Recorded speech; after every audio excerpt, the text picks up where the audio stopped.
betrayals, stolen money, secret deals, and hidden resentments without lowering their voices. During 7 years of silence, Kira had learned more about Thornwood Pack than most wolves would discover in a lifetime. "Kira!" The sharp voice sliced through the hall. Kira lifted her head.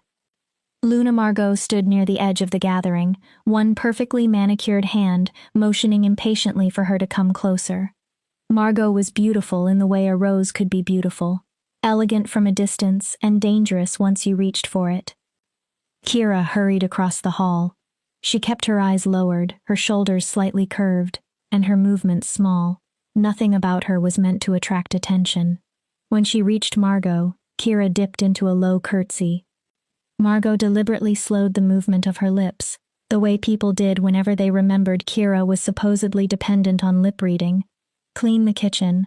The hunters behaved like animals today, and I will not have this hall looking like a slaughterhouse when the Alpha King arrives tomorrow." Kira's heart gave a violent beat. She showed nothing. She nodded obediently and turned toward the kitchen. The Alpha King. Darian Shadowweir was coming to Thornwood. Everyone had heard the rumors. 3 months earlier, a rogue rebellion had nearly torn the territories apart. Some packs had openly supported the rebels. Others had remained loyal to the crown. Thornwood had done neither. Alpha Silas had waited. He had watched to see which side would win before offering his allegiance. Now Darian Shadowweir was touring the 5 territories, personally examining the loyalty and strength of every pack. Kira doubted his visit to Thornwood was social. The kitchen was every bit as filthy as Margot had claimed. Blood stained the work tables. Bones, scraps of meat, dirty knives, and discarded hides had been left everywhere. The hunters had butchered their kills inside instead of using the proper facilities outdoors. Kira rolled up her sleeves. She scrubbed. And remembered. 7 years. 7 years of pretending she couldn't hear the insults whispered only a few feet away. 7 years of refusing to speak when her younger half-sister, Lydia, was praised for her beauty, breeding, and grace. 7 years of watching Luna Margot lavish attention on Lydia, while treating Kira like a stain that had to be hidden from respectable company. 7 years since Grandmother Elena had seized Kira by both arms and stared into her eyes with terror. "Listen to me, child. The wars are coming. Alpha Silas will purge anyone with gifts like yours. You must hide. Pretend you're broken. Pretend you're nothing. It is the only way you'll survive." Kira had been 12. She hadn't understood. She hadn't understood why hearing thoughts could get someone killed, why sensing emotions through the pack bond was dangerous, why knowing when another wolf lied could make powerful wolves fear her. She understood now. Alpha Silas, Thornwood's alpha and Kira's stepfather, had ordered a purge. 17 wolves had died. 17 wolves whose only crime was possessing abilities older than the modern pack system. 17 wolves whose gifts made men like Silas feel threatened. Grandmother Elena had been one of them. Kira pushed the brush harder against the floor. The stain beneath her hands blurred. For one terrible moment, she wasn't in Thornwood's kitchen anymore. She was 12 again. She was inside Elena's cottage. Her grandmother lay dying. Alpha Silas stood nearby, cleaning Elena's blood from his claws with one of her curtains. "You should have stayed quiet, old woman," Silas had said.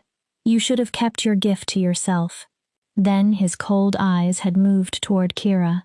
She had been curled into the corner, shaking. "What about the girl?"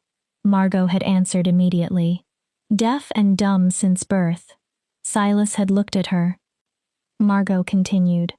"She's completely useless. She can't even connect to the pack mind." For several agonizing seconds, Alpha Silas had stared at Kira, cold, calculating. Then he had nodded. "Keep her in the kitchens, keep her out of sight." And just like that, Elena had saved Kira even after death. Margot hadn't lied because she loved Kira. She had lied because Kira was the daughter of Silas's first mate, and Margot wanted her forgotten. By making Kira appear worthless, Margot had accidentally made her harmless in Silas's eyes. Kira had spent 7 years protecting that lie. A violent crash came from the dining hall. Kira snapped back to the present. "The Alpha King's advance guard is here," someone shouted from beyond the kitchen. "They're inspecting the territory tonight, not tomorrow." Panic surged through the pack bond. Kira felt it instantly. She had spent years building walls around her mind, disguising her connection to the invisible network linking Thornwood's wolves. But she could still feel them. Fear moved through the pack like fire. "Where's Alpha Silas?" "Find Luna Margot. Get that Omega brat out of sight. We can't have her wandering around when royalty is here." Footsteps thundered closer. Kira reacted. She slipped into the pantry and crouched behind several large supply crates. Through the narrow opening beside the door, she watched wolves rush along the corridor. The Alpha King had arrived early. Why? Unless he already knew something. Unless this visit was never meant to be a routine inspection. Kira's breathing quickened. She had to remain hidden. Darian Shadowweir was rumored to possess abilities that made most old gifts seem insignificant. Some said he could detect deception without effort. Some claimed he could force any wolf to obey merely by speaking. Others insisted he could stare into someone's eyes and tear the truth from them. If even half of those stories were true, Kira had a problem. What would happen if Darian looked directly at her? Would 7 years of practice be enough? The kitchen door crashed open. "Search every room." A man's deep voice carried through the kitchen. "The Alpha King ordered a complete accounting of every member of this pack. No one is to be missed." Kira pressed herself deeper behind the crates. Heavy boots crossed the kitchen. Methodical, unhurried. Then a shadow appeared outside the pantry. A man stepped inside. Tall, broad-shouldered, dark hair, sharp features. The silver insignia on his uniform identified him as a member of the Royal Guard. His gaze swept across the pantry, then stopped. Directly on Kira. She stopped breathing. Kira stared back with the expression she had spent years perfecting. Blank, slightly unfocused, confused enough to appear harmless. The guard's suspicion faded into pity. He opened his mouth, apparently about to speak, then remembered what he had heard about her. His hands lifted. His sign language was terrible. "Come out." "King's orders." Kira blinked slowly. She tilted her head as though she barely understood. The guard sighed. He reached behind the crates and gently took her arm. Kira allowed herself to be pulled out. "Found someone hiding in the pantry," he called. Another guard entered. "An Omega?" "Looks like it. Probably frightened." The second guard studied Kira. "That's Margot's stepdaughter, the broken one." "I heard about her. Can't hear. Can't speak." The first guard looked toward the doorway. "Do we really need to bring her to the gathering?" The king said everyone. Kira was taken through the corridors. She maintained her submissive posture, letting the guards guide her as if she were confused by everything around her. The great hall was already packed. Every Thornwood wolf had been assembled. The guards placed Kira near the rear beside the other Omegas. At the front stood Luna Margot. Lydia was beside her. Her golden hair had been arranged perfectly. Her expensive dress made her look almost royal. When Lydia noticed Kira near the back, her lips curved into a small, cruel smile. Then the entire hall went silent. Not ordinary silence. A silence filled with instinctive fear. Kira's wolf became alert inside her. Danger. Every wolf in the room felt it. Alpha King Darian Shadowweir entered. Kira had heard descriptions of him. Handsome, powerful, young, terrifying. None of the descriptions had been enough. Darian moved with the confidence of a predator who had never needed to wonder whether anything in the room could threaten him. His presence seemed to consume the space around him. Then Kira saw his eyes. Silver, not pale gray. Silver, like moonlight reflected on a blade. His gaze moved across the assembled Thornwood wolves with calm, almost bored assessment. He was tall enough to make Alpha Silas seem diminished when they stood in the same room. And young. Much younger than Kira had imagined. Whatever path had carried him to the throne, it had been fast. And probably bloody. When Darian spoke, his voice filled the hall without effort. Thornwood Pack. Every wolf listened. I have not come here for pleasantries. 3 months ago, during the Rogue Rebellion, intelligence reached me suggesting members of this pack provided assistance to my enemies. Fear moved through the crowd. I am here to identify the traitors. No one moved. Darian's gaze swept over them. I will speak with each of you individually. Then his voice hardened. And I will know when you lie. Kira's blood turned cold. My gift sees truth. There is no deception in this pack that can remain hidden from me. Her pulse began pounding. Number. If he questioned her, if those silver eyes truly saw through deception, we will begin with the Alpha family, Darian continued, looking toward Silas and Margot, then moved down through the hierarchy. His eyes traveled over the crowd once more, and stopped. On Kira, her breath caught. Across the crowded hall, silver eyes locked onto brown. Something changed in Darian's expression, only for a moment. Recognition? Impossible. They had never met. Curiosity? Perhaps. Darian tilted his head.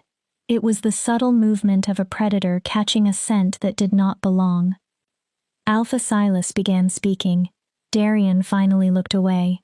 Kira drew a silent breath, but the relief never reached her. Something had happened in those few seconds. Something she didn't understand. For 7 years, no powerful wolf had looked at Kira long enough to wonder what she was hiding. Darian had needed only seconds. And Kira knew one thing with absolute certainty. The Alpha King had noticed her. Wolves like Darian Shadowwear did not stop hunting once something caught their attention. Chapter 2. The King's Scrutiny. The interrogations began at dawn. Kira had spent the night in the Omega Quarters, a cramped basement room shared by 6 low-ranking wolves. No one slept. Fear filled the room. They say he can smell guilt, Petra whispered. Petra was a young Omega who worked in Thornwood's stables. She was one of the few wolves who had ever shown Kira uncomplicated kindness.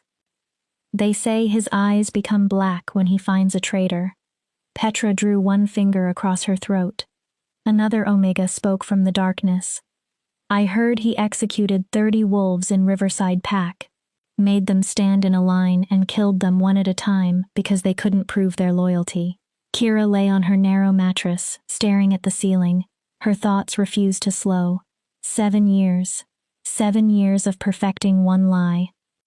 And now a king who could supposedly see truth was sitting only a few floors above her. She considered running. She could leave before sunrise, slip through the forest, become rogue. But rogues rarely survived long inside the 5 territories, and Darian's patrols were already watching the borders for anyone attempting to flee his questioning. Running would make her look guilty. Number.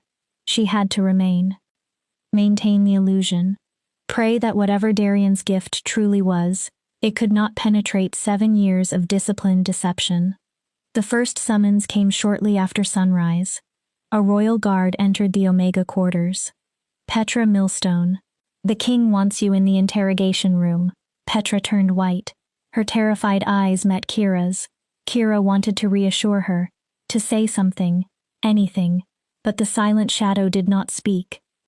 Petra disappeared with the guard. She was gone for 2 hours. When she returned, she was shaking, but alive. He asked about the rebellion, Petra whispered as everyone crowded around her. He wanted to know if I'd seen suspicious wolves, messages, secret meetings, strangers near the territory. She swallowed. When he looked at me, it felt like he could see every thought I've ever had. Did you pass? Another Omega asked. Petra gave a brittle laugh. I'm standing here, aren't I? Her expression changed. But Sarah from the laundry didn't. Silence. They took her away in chains. Her brother joined the rogues. She had been passing information to him. Petra's voice dropped. The king knew before she admitted anything. One by one, wolves were summoned. Some returned. Some did not. Kira listened to the pack bond throughout the day. Fear, relief, panic, rumors. By midday, 12 wolves had been arrested. By sunset, 20. Still no one came for Kira. She worked in the kitchen, preparing food for the royal guards and doing everything possible to remain insignificant. Several times, the back of her neck prickled. Someone was watching her. Whenever she looked up, she saw nothing obvious. But Darian's presence had begun to feel like part of the pack house itself. Even when she couldn't see him, she sensed him. A storm somewhere beyond the horizon. Late that evening, Luna Margot entered the kitchen. Kira was scrubbing a large cooking pot. Her hands had become red and raw from hot water and harsh soap. She heard Margot approach. She pretended she didn't. A manicured hand closed around her shoulder and spun her around. Margot spoke slowly. "The king wants to see you." Kira's heart stopped. She stared blankly. Margot's mouth tightened. She grabbed Kira's arm hard enough to leave bruises and dragged her from the kitchen. They crossed the corridors toward the Alpha's study, which Darian had converted into an interrogation room. Halfway there, Margot leaned closer. She stopped exaggerating her lips. She no longer bothered pretending Kira could understand. "I have no idea why the king asked for you specifically," Margot hissed. "But if you do anything to embarrass this family, anything at all, I will make the rest of your miserable life worse than it already is." Kira showed no reaction. Margot shoved her toward the study. Then knocked. "Enter." Darian's voice came through the door. Deep, commanding, impossible to ignore. Margot opened it, pushed Kira inside, and left. The room was darker than Kira expected. Only one lamp burned on the desk. Behind it, framed by the dark window, sat the Alpha King. Darian lifted his head. His silver eyes found her instantly. "Close the door." Kira remained still. If she were deaf, she would not have heard the order. Darian's eyes narrowed. Kira waited. He repeated the instruction with a gesture. She closed the door. Darian rose. He moved around the desk with unsettling grace. Up close, his presence was worse. Her wolf lowered itself instinctively inside her mind. He smelled like pine, cold air, and something wild. Danger. Something deeper answered from Kira's wolf. She crushed the reaction before she could understand it. "You're Kira." It wasn't a question. Alpha Silas's stepdaughter, the one who can't hear or speak. Kira kept her gaze near his chin, avoiding direct eye contact. She nodded slowly, as though reading his lips. "Look at me." The command struck her wolf. Not merely words. Authority. Her instincts demanded obedience. Kira slowly raised her eyes. Silver met brown. Darian stared. The room felt suddenly smaller. His expression shifted. Confusion. Suspicion. "Interesting," he murmured. Then he moved. Behind her. Kira's pulse jumped. Now she could not see his mouth. Could not pretend to read his lips. His voice came softly beside her left ear. "Why is your heart racing?" Kira didn't move. If she reacted, the lie ended. Darian waited, then crossed behind her. His voice came from the right. "Why are you trembling?" "Fear." That could be explained. Any Omega standing alone with the Alpha King might tremble. Kira forced her breathing to remain even. Darian moved back into her line of sight. His gaze moved over her face. "You can't hear me." Kira gave him a careful nod. "You can't speak." Another nod. "You can't connect with the pack mind. You are supposedly cut off from everything happening around you." Kira kept her expression unfocused. Darian's voice lowered. "And yet when I entered the hall yesterday you reacted." Her stomach tightened. "Before I spoke." He moved closer. "Before anyone could tell you who I was." Kira tilted her head, pretending confusion. Darian stopped directly in front of her. I'm going to tell you something, little Omega. His silver eyes held hers. A secret. Kira's heart hammered. My gift does more than identify lies. He leaned slightly closer. It sees truth, and the truth around you is complicated. Slowly, Darian lifted one hand. Kira had time to move away. She didn't. Moving would reveal that she understood what he was doing. One finger traced the line of her jaw. The touch was feather-light. Her wolf reacted violently. Kira forced herself still. You're hiding something. Darian's voice had become almost a whisper. Something significant. His finger left her skin. Something that makes you different from every wolf I've examined in this pack. Kira's thoughts raced. How much did he know? Darian stepped away. But here is what I don't understand. He folded his arms. If you were helping the rogues, I would know. Kira watched him. If you were afraid because you feared being exposed as a traitor, I would know that too. A faint line appeared between his brows. But that isn't what I see. He paused. I see fear. His gaze sharpened.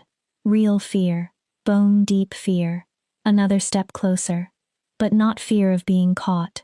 Fear of being seen. Kira's throat tightened. Darian straightened.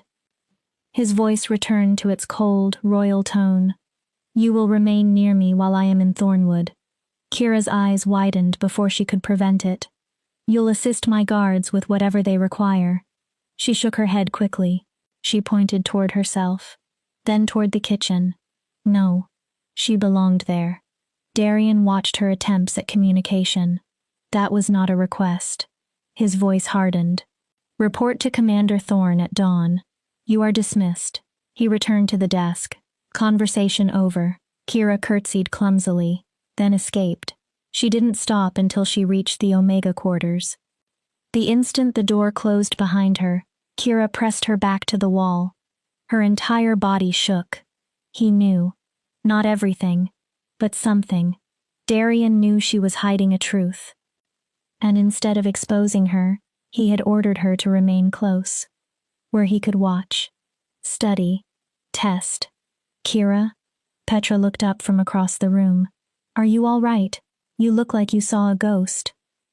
Kira slid down the wall and wrapped her arms around her knees.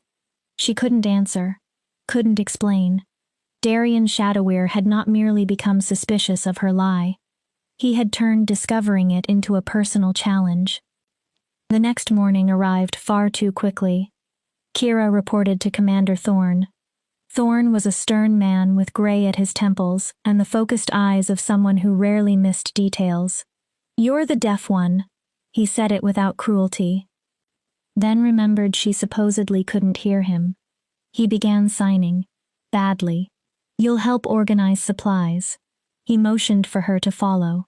For the next 3 days, Kira worked under the eyes of the Royal Guard. She sorted weapons, counted inventory, cleaned blades, prepared meals, carried water. Simple work. Work that kept her visible. And always, somewhere nearby, Darian watched. Sometimes Kira would look up in the armory and find him standing in the doorway. Other times, she would cross the courtyard carrying buckets and sense those silver eyes tracking her. Once, she turned a corridor and nearly walked straight into him. He said nothing. He simply watched. On the 4th day, everything changed. Kira was inside a supply room organizing medical equipment when voices came from the adjoining chamber. The walls were thin. Commander Thorn spoke first.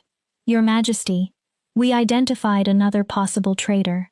Darian answered. Who? One of the Beta families. They may be sheltering a rogue sympathizer. Name. Elena Thornbrook, the daughter. Kira stopped sorting bandages. She knew Elena. 17 years old, barely more than a girl. Her family had struggled since her father died during the wars. Thorn continued. She has allegedly been giving information to rogue forces. Bring her in. Kira closed her eyes. Another arrest. Another destroyed family. Then Darian spoke again. Wait. His tone had changed. There's something wrong with this. Silence. The evidence is circumstantial. Who made the accusation? Thorne hesitated. Luna Margot. Kira's attention sharpened. She claims she personally saw Elena meeting rogues near the forest. Darian was quiet. Then he asked, "How many accusations has Luna Margot provided since my arrival?" 7, Your Majesty. And how many of those accused belong to families that opposed Silas when he seized control of Thornwood? A much longer silence. All of them. Darian's answer was soft. Interesting. The word made Kira's skin prickle. So Luna Margot has been using my investigation to remove her husband's political enemies. Another pause. How convenient. Kira almost forgot to breathe. He had seen it. Darian hadn't blindly accepted Margot's accusations. He was questioning them. "Orders, Your Majesty?" Thorne asked. "Bring me Margot." Darian's voice hardened. "And bring Lydia as well." Kira remained motionless. Footsteps retreated from the neighboring room. Silence returned. She should have moved. Should have continued working. But one realization had rooted her in place. Darian wasn't merely hunting traitors. He was hunting corruption. Injustice. "You can come out now." Kira froze. Darian's voice had come from directly outside the supply room. "I know you're in there." Her blood turned cold. "And I know you heard every word." Slowly, Kira stepped into the corridor.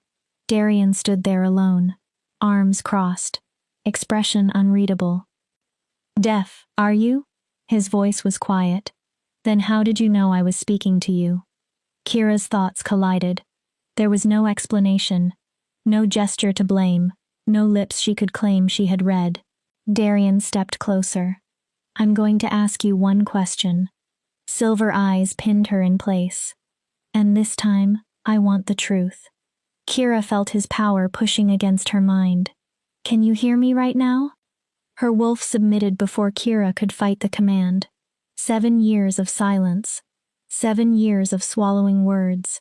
7 years of pretending the world made no sound. Kira opened her mouth. "Yes."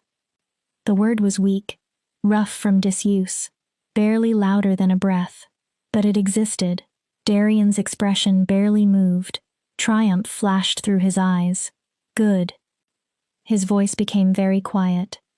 "Now we can finally have an honest conversation." He motioned toward another room. "After you, Kira." Then the command came. "It's time you told me everything." Chapter 3. The Truth Unravels. Darian led Kira into a small private sitting room. The moment she entered, memories hit her. The room had once belonged to Silas's first mate, Kira's mother. She hadn't been inside since childhood. She remembered sitting beside the fireplace while her mother brushed her hair, learning to read near those windows, listening to stories about old packs and forgotten gifts. That had been before illness supposedly took her mother, before Margot became Silas's new mate, before Thornwood changed. "Sit," Darian ordered. Kira remained standing. Her voice had betrayed one secret. That didn't mean she had surrendered everything. Darian lifted an eyebrow. Stubborn. He walked toward the window and turned his back to her. "How long?" Kira swallowed. Her throat felt strange after years of silence. 7 years. Darian turned. "Why?" "To survive." "Explain." Kira's hands curled into fists. Every instinct told her to stop speaking, but Darian's command still lingered against her mind. 7 years ago, Silas ordered a purge. She tested each word carefully. He killed wolves with unusual abilities, gifts that existed before the modern pack structure. Darian's expression remained still. "My grandmother had one." What could she do? She sensed truth. Kira looked directly at him. She could hear dishonesty the way another person hears a wrong note in a song. Her gaze narrowed. "Something like you." Darian gave the slightest acknowledgement. "And you inherited it." "Not exactly." Kira breathed slowly.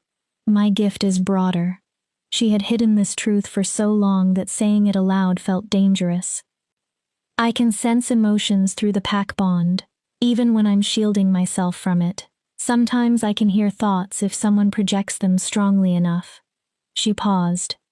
And I know when someone is lying. Darian approached. So you pretended to be deaf and mute because Silas would have killed you. Yes. Smart. His mouth tilted. Perhaps cowardly. Kira's anger flared. You weren't here. Darian stopped. You didn't see what he did. Her voice strengthened. My grandmother died protecting me. She died so I would have this lie to hide behind. Kira lifted her chin. I won't apologize for surviving. I didn't ask you to. Darian moved closer. But I do have another question. His gaze sharpened. If you can sense lies, then you've known Margot was manipulating my investigation. Kira said nothing. Why didn't you expose her? Because I couldn't speak. Her answer was flat. Or I couldn't without exposing myself. And exposure meant death. Exactly. Darian's expression changed. Past tense. Kira's stomach tightened. Now I know. He studied her. So what prevents me from telling Silas that his supposedly broken stepdaughter has been deceiving him for 7 years? Fear stabbed through her. Darian continued. Or executing you myself for deliberately deceiving the Alpha King? Kira forced herself not to look away. Nothing. A pause. You could kill me here and no one would question you. Her voice steadied. I'm only an Omega. She gave a bitter smile. A broken one, as far as everyone else knows. Darian watched her. And yet you aren't begging. No. You aren't pleading for your life. No. You haven't offered me anything in exchange for silence. Kira held his gaze. Why? She answered without hesitation. Because begging won't change your decision. Darian's eyebrow shifted. If you've already decided to kill me, nothing I say matters. Her voice gained strength. And if you haven't decided, then whether I survive depends on whether I'm useful to you. Kira's chin rose. Not on how prettily I can grovel. Silence. Then Darian laughed. Short. Sharp. More surprised than amused. 7 years pretending to be helpless, and underneath it you have teeth. Kira said nothing. Darian returned to the window. You're right. His tone became thoughtful. I haven't decided what to do with you. He looked over his shoulder. But there's something else I want to understand. What? If you could feel Margot's lies and Silas's corruption, why stay? Kira stiffened. You're intelligent enough to disappear. You could have escaped into another territory years ago. She looked away. The answer was harder than admitting her gift. Because I was afraid. Darian waited. I was 12 when Elena died. Kira's voice dropped. The thought of being alone frightened me more than staying somewhere I could survive by being invisible. She paused. And Thornwood belonged to my mother. Emotion tightened her throat. Leaving felt like abandoning the last piece of her I still had. Darian remained silent. Kira continued. And part of me kept believing things might change. Her laugh was humorless. That someday Silas would answer for what he did. She looked at Darian. That someone would finally see what was happening here. Darian turned. Then perhaps you should be careful what you wish for. Kira's gaze sharpened. Because now someone does see. He crossed his arms. And that someone is me. Here's what happens next. Kira waited. You continue pretending. She blinked. What? To everyone else nothing changes. Darian's voice became precise. You remain the silent shadow, deaf, mute, harmless, invisible. Then his silver gaze pinned her. But when we are alone, you speak. Kira stared at him. You tell me what you sense. Every lie? Every important one? Every secret? Everything that concerns this investigation. Darian stepped closer. You're going to become my secret weapon, Kira. In exchange, I keep your secret. Kira processed the offer. You want me to spy on my pack. I want you to help me uncover the corruption destroying it. Darian's face hardened. Margot's false accusations are only part of the problem. He tapped one finger against his chest. My gift identifies lies. Then he pointed toward Kira. But I cannot sense emotions across a pack bond. I cannot hear thoughts. His voice lowered. You can. You need me. The words left Kira before she could stop them. Darian's eyes narrowed. Yes. The admission surprised her. You possess something I don't. He stepped even closer. And right now I need it. Kira crossed her arms. And if I refuse? Darian's answer was calm. I tell Silas his broken stepdaughter has been lying to him for 7 years. Kira's jaw tightened. And we both know how Silas treats gifted wolves. It wasn't spoken like a threat. That somehow made it worse. Darian watched her. But you won't refuse. Very confident. You aren't actually a coward. Kira's expression changed. A coward would not have survived what you survived. Darian's eyes stayed on hers. A coward would not have looked me in the face moments ago and told the truth while believing I might execute her. Kira hated that he was right. What do you want to know? A sharp, predatory smile appeared. Everything. He paused. Start with Silas. Kira took a slow breath. What is he hiding? Darian asked. For the first time in 7 years, Kira deliberately lowered the walls around her gift. The Thornwood pack bond opened before her. Threads, connections, emotions. She searched. Found Silas. His presence felt dark and heavy. And beneath everything, fear. He's terrified. Darian reached for a notebook. Because he helped the rebellion? No. Kira concentrated. He didn't support the rogues. Then why? Money. She followed the emotion deeper. He's been stealing from Thornwood for years. Every trade agreement. Every collection. Every tax. Darian's expression darkened. He's been taking a percentage and hiding it. Where? Kira listened. A safe house in the neutral territory. 2 territories away. She frowned. He uses another name. What name? Gideon Thorne. Commander Thorne's name. Darian's face became dangerous. He used my commander's surname. He thought it was clever. Kira opened her eyes. If anyone followed the financial trail, the name might cause confusion. It won't. No. Kira looked at him. Not with you here. Darian began writing. What else? For the next hour, Kira talked. She told him which families Margot had deliberately targeted, which prisoners had likely been falsely accused, which Beta had been stealing weapons from the armory and selling them privately, which enforcer had accepted money to ignore border violations, which Gamma was involved in a secret affair with Silas's chief enforcer. Small lies. Large crimes. Hidden rivalries. Years of rot beneath Thornwood's respectable surface. Darian listened, asked questions, took notes. Slowly, a picture emerged.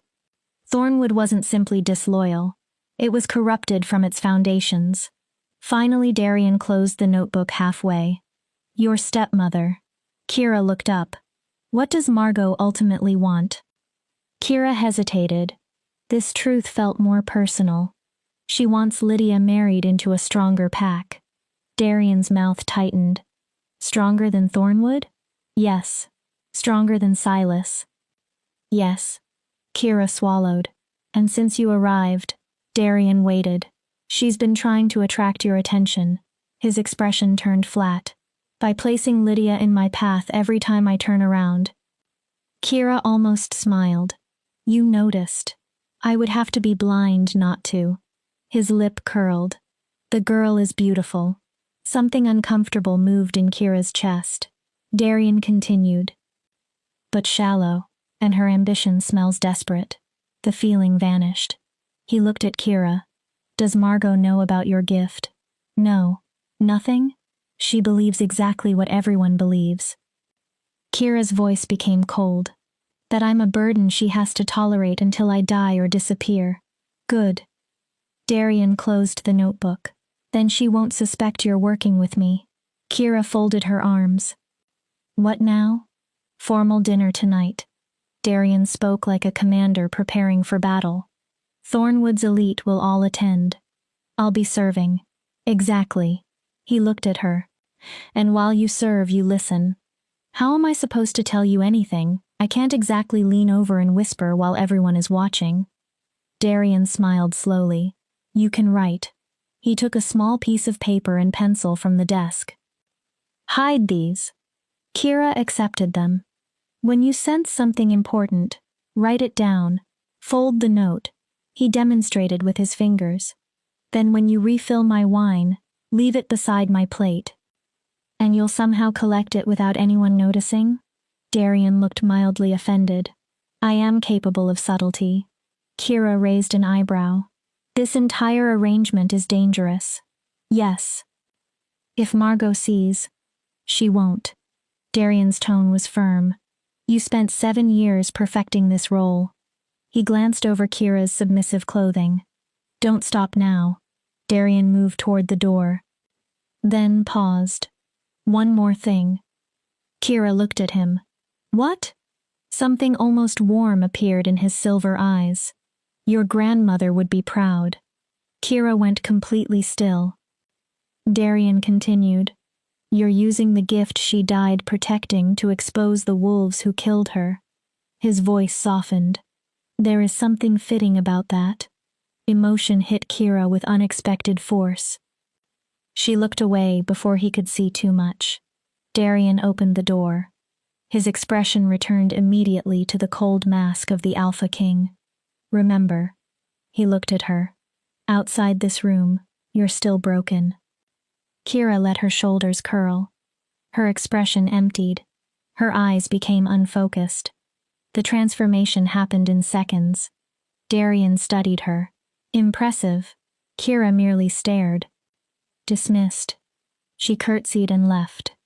Her thoughts were chaos. In less than a day, everything had reversed. She had gone from hiding her gift to using it, from prey to spy, from invisible to necessary, and perhaps most dangerous of all, Kira was beginning to trust Darian Shadowweir. The formal dinner began that evening. Thornwood's elite filled the great hall in their finest clothing. Silas sat at the head of the table. He laughed too loudly, smiled too often. Margot sat beside him, controlling every conversation. Lydia had been positioned directly across from Darian, close enough to be noticed, far enough away to appear modest. Kira moved between them like a ghost, refilling glasses, removing plates, cleaning spills, invisible to everyone except Darian. The Alpha King sat in the place of honor with an expression of polite boredom. But Kira noticed his eyes. He was tracking her. She opened herself carefully to the pack bond. Nervousness, ambition, fear, then guilt. Jonas Clearwater, one of Thornwood's betas, sat beside Darian. Kira focused. Thoughts broke through. The shipment. He must not find the shipment. Move it before the northern border is inspected. Kira reached Jonas's place and filled his glass. While Margot distracted everyone with a story, Kira slipped the pencil from her apron. Jonas Clearwater, smuggling through northern border. Shipment moving tonight. She folded the paper, then walked to Darian. As she poured his wine, the note fell beside his plate. Darian never looked down. His hand moved casually. The note disappeared. Kira continued. She sensed an enforcer hiding bribes. A young wolf terrified his secret relationship with someone from another pack would be discovered. A Gamma couple fighting privately about their daughter's arranged mating. Some secrets were personal, others criminal. Kira gave Darian only what mattered. By the time the final dishes were served, 7 notes had passed from her apron to Darian's hand. No one noticed. Don't you agree, Your Majesty? Margot's voice pulled Kira's attention back to the table. Darian looked at her. Agree with what? Margot smiled. That a king of your stature deserves a proper mate. The room seemed colder. Someone of excellent breeding, grace, beauty. Darian's silver gaze sharpened. Are you recommending someone, Luna Margot? Margot's smile widened. My daughter Lydia has been admired by many. Lydia lowered her eyes on cue. She comes from excellent bloodlines. She understands pack politics and, as you can see, has been blessed with remarkable beauty. Kira sensed Lydia's excitement. Silas's approval. Margot's ambition. Darian? Nothing. Absolutely nothing. I see, he said. Margot waited. Darian leaned back. Tell me, Luna Margot, does Lydia possess any gifts? Margot's smile faltered. Gifts? The old abilities. Darian's gaze moved around the table. Something beyond physical beauty. Silence. Margot hesitated. No. Interesting. Darian looked toward Silas. Surely a pack as prestigious as Thornwood has gifted wolves. Several people shifted. Silas answered too quickly. Those abilities died out generations ago, Your Majesty. We're a modern pack. We don't? Darian's voice was quiet. Or don't allow. Silas went pale. I'm not certain I understand. Darian's gaze turned cold. I think you understand perfectly. He stood. Every wolf at the table immediately rose. Thank you for dinner. His eyes swept over them. It has been illuminating. Darian started toward the door, then stopped. His gaze moved to Kira. You. Her heart stopped. The Omega. The room stirred. Darian approached. What is your name? Kira stared blankly. Margot spoke in irritation. She cannot answer, Your Majesty. Darian looked toward her. Cannot? She is deaf and mute. Is she? Kira forced herself not to react. Darian stopped in front of her. How unfortunate. His eyes held hers. To be surrounded by so much corruption and have no voice with which to expose it. Kira understood. He wasn't speaking about her supposed disability. He was condemning everyone in the room, while staring directly at the only wolf who knew the truth. Good night. Darian turned and left. The royal guards followed. The instant the doors closed, nervous conversation erupted. What did he mean? Does he suspect something? We need to be careful. Kira slipped away. Her heart pounded. 7 notes. 7 secrets. Enough evidence to begin tearing apart Thornwood's leadership. Tomorrow, the real hunt would begin. Chapter 4.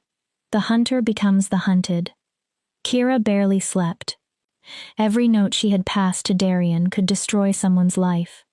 But each one also represented a crack in the system that had protected Silas and Margot for years.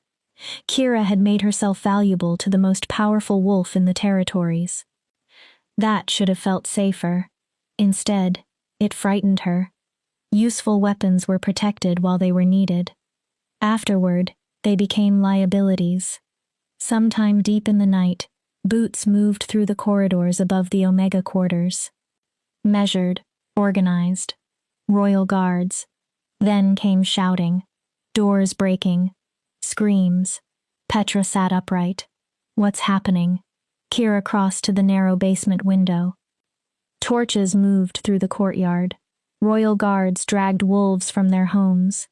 Jonas Clearwater came first. Chains bound his wrists. His face was white. Then came an enforcer Kira had identified. Then several others. He's arresting them, Petra whispered. Kira watched. Darian had deliberately moved in the middle of the night. He wasn't simply arresting criminals. He was sending Thornwood a message. No rank protected them. No secret was safe. By sunrise, 6 prominent wolves were gone. And everyone had the same question. Who had told the king? The pack house became a hive of fear. Wolves whispered in corners. Suspicion spread through the bond. How could he know? Someone talked. There's a spy. Commander Thorne found Kira in the kitchen. The king wants you. He gestured for her to follow. Kira walked beside him through increasingly hostile corridors. Eyes followed her. The other Omegas had noticed the royal guards using her for duties. Some had noticed her being summoned more than once. Attention was becoming dangerous. Thorne brought her to a private study. Darian stood near the window. Leave us. Thorne closed the door. Darian waited several seconds before speaking. 6 arrests. He turned. 3 confessions already. Satisfaction glinted in his eyes. By noon, I expect enough evidence to destroy the smuggling operation that has been using Thornwood's northern border for 2 years. Kira crossed her arms. The pack is terrified. Good. They're trying to identify whoever gave you the information. Fear makes guilty wolves careless. Darian approached. They'll reveal more while trying to protect themselves. Kira studied him. But that isn't why you summoned me. No. His expression changed. We have a problem. What? Margot. Of course. She cornered me this morning demanding an explanation for why I rejected Lydia's proposition. Kira's jaw tightened before she could stop it. What did you tell her? That I am not seeking a mate. Something almost amused appeared in his expression. She disliked the answer.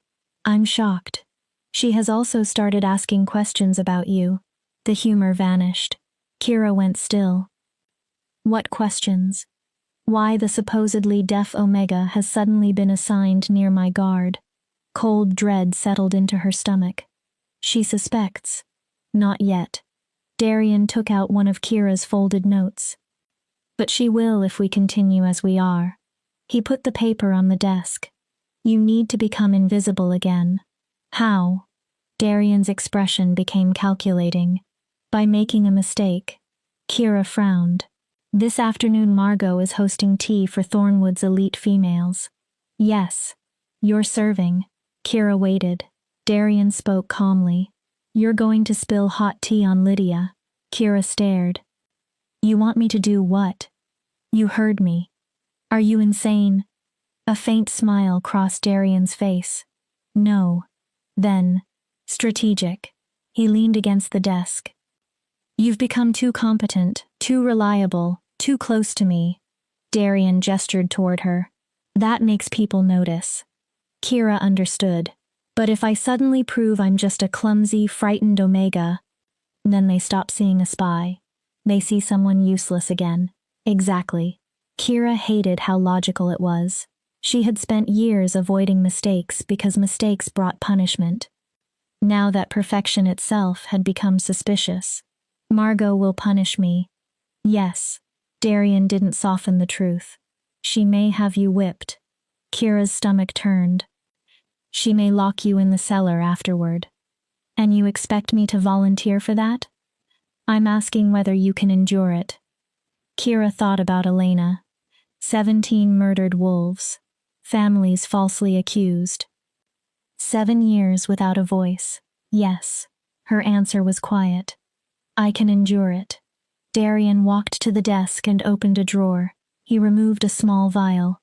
Numbing agent. He held it toward her. Apply it to your back before the tea. Kira accepted it. It won't remove the pain completely, Darian said, but it will reduce it. Their fingers brushed. Something passed between them. A strange flash of recognition. Kira pulled her hand away. Why are you helping me? Darian's expression became unreadable. You could conduct your investigation without protecting me. She looked at the vial. I'm only an Omega. Darian's silver eyes held hers. You remind me of someone. Who? Someone who also had to hide what they were in order to survive. He didn't elaborate. Then he said, and you are not only anything. Kira looked up. You are the most honest wolf I've encountered in this entire damned pack. Kira almost laughed. I lied to everyone for 7 years. You lied about what you could do. Darian's voice softened. You never lied about who you were. The words unsettled her more than praise should have. Darian returned to business. Tea begins this afternoon. He looked at her. Make the accident convincing. The sunroom was bright and elegant. Margot sat at the center of the gathering like a queen. Lydia wore a pale blue dress and smiled whenever someone complimented her. Kira carried a heavy silver tea service between the guests. The numbing liquid tingled across her back beneath her dress, a reminder of what would follow. My husband was dragged from bed like a common criminal, one woman complained. Another answered cautiously.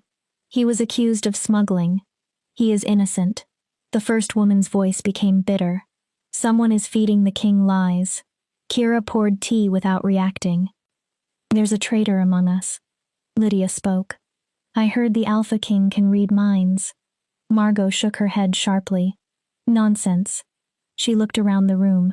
He has informants. Her gaze briefly landed on Kira. Spies. Then Margot added, probably low-born wolves trying to improve their position by betraying their betters. Kira felt the warning. Margot was searching. Kira approached Lydia. This was the moment. She remembered every insult, every order, every time Margot or Lydia had treated her like something less than a person. Then Kira deliberately caught her foot. The tray tipped. Boiling tea poured across the table and straight into Lydia's lap. Lydia screamed. Her blue dress darkened immediately. Chaos exploded. You idiot! Margot jumped to her feet. Look what you've done. Kira fell to her knees. Her hands moved frantically. Her eyes widened. Her lips trembled. Perfect horror. Perfect guilt. Perfect accident. Inside, a darker part of her felt a flicker of satisfaction. Margot pulled Lydia upright. The girl sobbed. Her legs were red from the heat. She did it deliberately. One woman stared at Kira. The deaf girl? She looked at me first, Lydia cried. Another guest sounded doubtful. She can barely function. You think she planned sabotage? Margot's face twisted.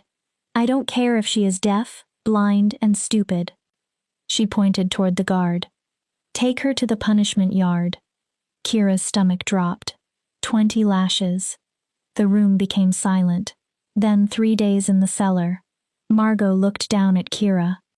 Perhaps that will teach her to be careful. The guard seized Kira's arm. He dragged her from the sunroom. As they entered the corridor, Kira saw someone standing at the far end. Darian. Their eyes met. He gave her the smallest nod. Then the guard pulled her outside. The punishment yard was already gathering spectators. Public punishment was tradition in Thornwood. Humiliation was part of the lesson. Kira's upper clothing was removed. Her wrists were bound to the post. Cold wind touched her exposed back. She pressed her cheek against the rough wood. The numbing medicine would help. She only needed to endure. The first lash struck. Pain exploded. Kira's entire body jerked. The medicine softened the edge. It did not stop the fire. The second came. Then the third. Kira bit the inside of her mouth. The silent shadow could not scream. By the 10th lash, blood ran down her back. By 15, her knees shook so violently the ropes were holding her upright. Still, she made no sound. The 20th lash landed. The enforcer stepped away. Someone in the crowd muttered, "Pathetic. She can't even cry properly." Her wrists were released. Kira collapsed. 2 guards dragged her upright. Through the haze, she saw wolves watching. Some pitied her. Some enjoyed it. Others looked away. And near the back of the crowd stood Darian, half concealed in shadow. His expression gave nothing away. The guards dragged Kira underground. Stone stairs, cold walls, a cell that smelled of damp earth and decay. The door slammed. The lock turned. Kira fell onto the floor. The numbing medicine had begun wearing off. Fire spread across every wound. Her wolf worked desperately to heal the torn skin. Kira curled against the cold stone. She had known the cost. This was part of the plan. And for the first time in 7 years, Pain had not been inflicted because she was powerless. She had chosen the risk. 3 days passed. Stale bread, water, darkness, slow healing. Kira listened.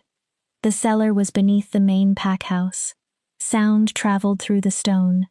So did emotion. She learned more while imprisoned than Margot could have imagined. Darian arrested 6 more wolves. The northern smuggling network collapsed. Silas's stolen accounts were frozen. Royal investigators began examining every Thornwood financial record. Silas was losing control. Margot was becoming desperate. On the 3rd day, Kira heard familiar voices somewhere above. "We must do something," Margot said. "He's destroying everything we built," Silas answered. "He is the Alpha King. We can't simply attack him. We don't fight him directly." Margot's voice sharpened. "We undermine him." Silence. "We make him doubt himself. We make him appear weak." Silas said something too quiet for Kira to hear. Then Margot replied, "Everyone has a weakness. The king doesn't." "Everyone." Margot's voice turned cold. "Even gods bleed if you cut them in the right place." Kira pressed one hand against the stone. Margot continued, "We only need to find the right knife." Footsteps faded. Kira sat in darkness. Margot was planning something against Darian, and Kira was locked underground, unable to warn him. The cellar door finally opened. Light filled the stairwell. Not a guard. Darian himself stood in the doorway. His silver eyes found her immediately. "Out." Kira pushed herself upright. Her muscles were stiff. Her back burned. She climbed the steps. Darian did not touch her, but he remained close enough to catch her if she fell. They entered an empty corridor. "Your performance was effective," he said. Kira glared. "That's one way to describe it. The pack has stopped considering the Omegas as possible informants." Darian looked at her injured back. "They're too frightened of me now." His jaw tightened. "I'll send a healer." "No." Darian looked at her. "If I heal too quickly, people will notice. You're injured. My wolf will repair it." Kira forced herself straight. "I need to tell you something." Darian's attention sharpened. Kira repeated the conversation she had heard. Margot, Silas, finding his weakness, undermining him. Darian's face became darker with every sentence. "So they're planning another move." "Yes. But you don't know what." "Not yet." Kira swayed. Darian reacted instantly. One hand caught her arm. The touch was gentle. "You need rest. I need to return to the Omega quarters. You need food and proper treatment." Kira pulled away. The silent shadow does not receive personal medical care from the Alpha King. Darian's expression hardened. "The silent shadow just took 20 lashes because I asked her to. That doesn't mean appearances stopped mattering." Kira met his eyes. "Appearances always matter." Her voice softened. "That's how people like us survive." Darian studied her. "I'll keep listening," Kira said. "But you need to be careful. Margot is more dangerous than you think." A real smile appeared on his face. Not the royal mask. Not mockery. Something warmer. "You know what I think?" "What?" "I think you are more dangerous than you think." Kira stared. Darian stepped away. "Go rest." His expression returned to neutral. "Tomorrow, we continue hunting." Kira left. She could feel his eyes following her, and for the first time, she wondered if Darian might be right. Perhaps the girl everyone dismissed as powerless had never truly been powerless at all. Chapter 5. The Queen's Gambit. When Kira returned to the Omega quarters, the other wolves stared. Her back was covered with crude bandages. Dark patches of blood had already seeped through them.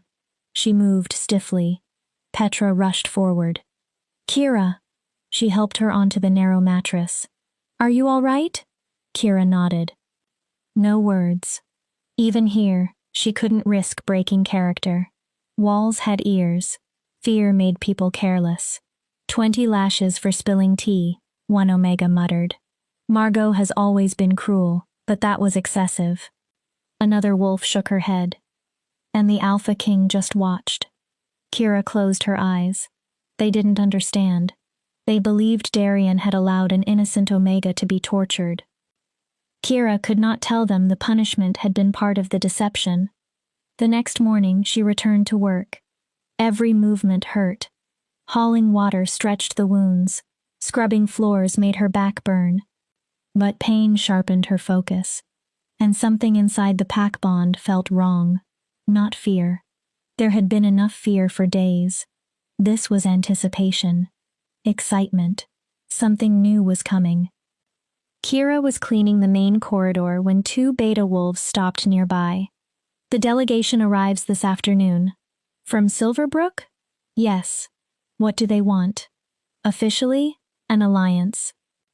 One beta laughed. Unofficially, Alpha Theron is bringing his daughter. Celeste? The beautiful one. Another female chasing the king. He's rejected everyone else. This one might be different. Why? Because Celeste Silverbrook is gifted. Kira's hand stopped. The wolf lowered his voice. They say she can manipulate emotion through the bond. Manipulate how? Make wolves adore her. A chill moved through Kira. Margot had spoken about finding Darien's weakness. Now a gifted woman capable of manipulating emotions was suddenly visiting Thornwood. Not coincidence. Kira left the floor unfinished. She used the servants' corridors and found Commander Thorne inspecting weapons inside the armory. Kira tugged his sleeve. He turned. What is it? She gestured toward the main hall, then herself, then repeated the sign for urgent. Thorne frowned. You need the king?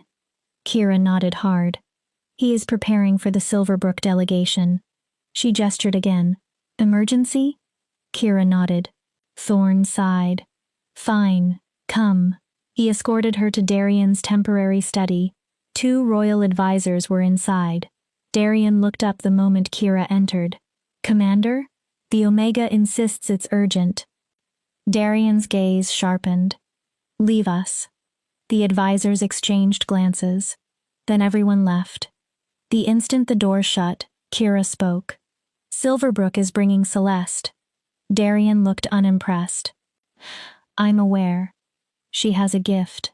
I know. Kira stopped. You know? Yes. Then you understand this is a trap. Darien's expression became colder. It is a diplomatic visit. No. Kira approached, despite the pain in her back. Margot invited them. Darien waited. She wants to find your weakness. Celeste can manipulate emotions. I know what Celeste Silverbrook can do. Then why are you letting her come near you? Because her gift cannot breach my mental shields. Kira stared. Are you willing to gamble your kingdom on that? Darien's eyes hardened. This is what they're counting on. Kira's voice rose. Your certainty that no one can touch you. Silence. Then Darien smiled. Not kindly. You're accusing me of arrogance? Yes. You? His silver eyes flashed. The wolf who spent 7 years pretending to be broken rather than confronting her fear? Kira went still. That isn't fair. Isn't it? He stepped closer. You hid because hiding felt safer than fighting. His words cut deeper than she expected. And now you assume I'll collapse because a beautiful woman smiles at me. I'm trying to protect you. I don't require protection from Celeste. Darien turned away. I've dealt with political seduction before. This is different. I will be polite. He continued as though she hadn't spoken. I'll maintain diplomatic relations and send her home exactly as I've sent every other ambitious family home. Kira's anger broke through. You aren't listening. Darien spun back. No. His voice filled the room. You are not listening. Kira's wolf lowered itself. I am the Alpha King. I fought wars. I crushed a rebellion. I rebuilt authority across 5 territories that were tearing themselves apart. His silver eyes burned. I am not an inexperienced pup who will surrender his judgment because a beautiful woman possesses a charming gift. He pointed toward the door. So unless you have actual intelligence, plans, names, evidence, stop wasting my time with paranoid speculation. Silence followed. Kira felt as though he had struck her. She had climbed from a sickbed to warn him, risked being seen, and Darian had reduced her concern to paranoia. Fine. Her voice was quiet. Darian's expression shifted. Kira, I'll leave you to your diplomacy. She turned. I'm sure everything will happen exactly as you expect. Kira. She opened the door. You explained my place very clearly, Your Majesty. She looked back once. I'm merely a paranoid Omega who doesn't understand pack politics. Then she left. Her back burned with every step. Pride. That was Darian's weakness. Not women. Not power.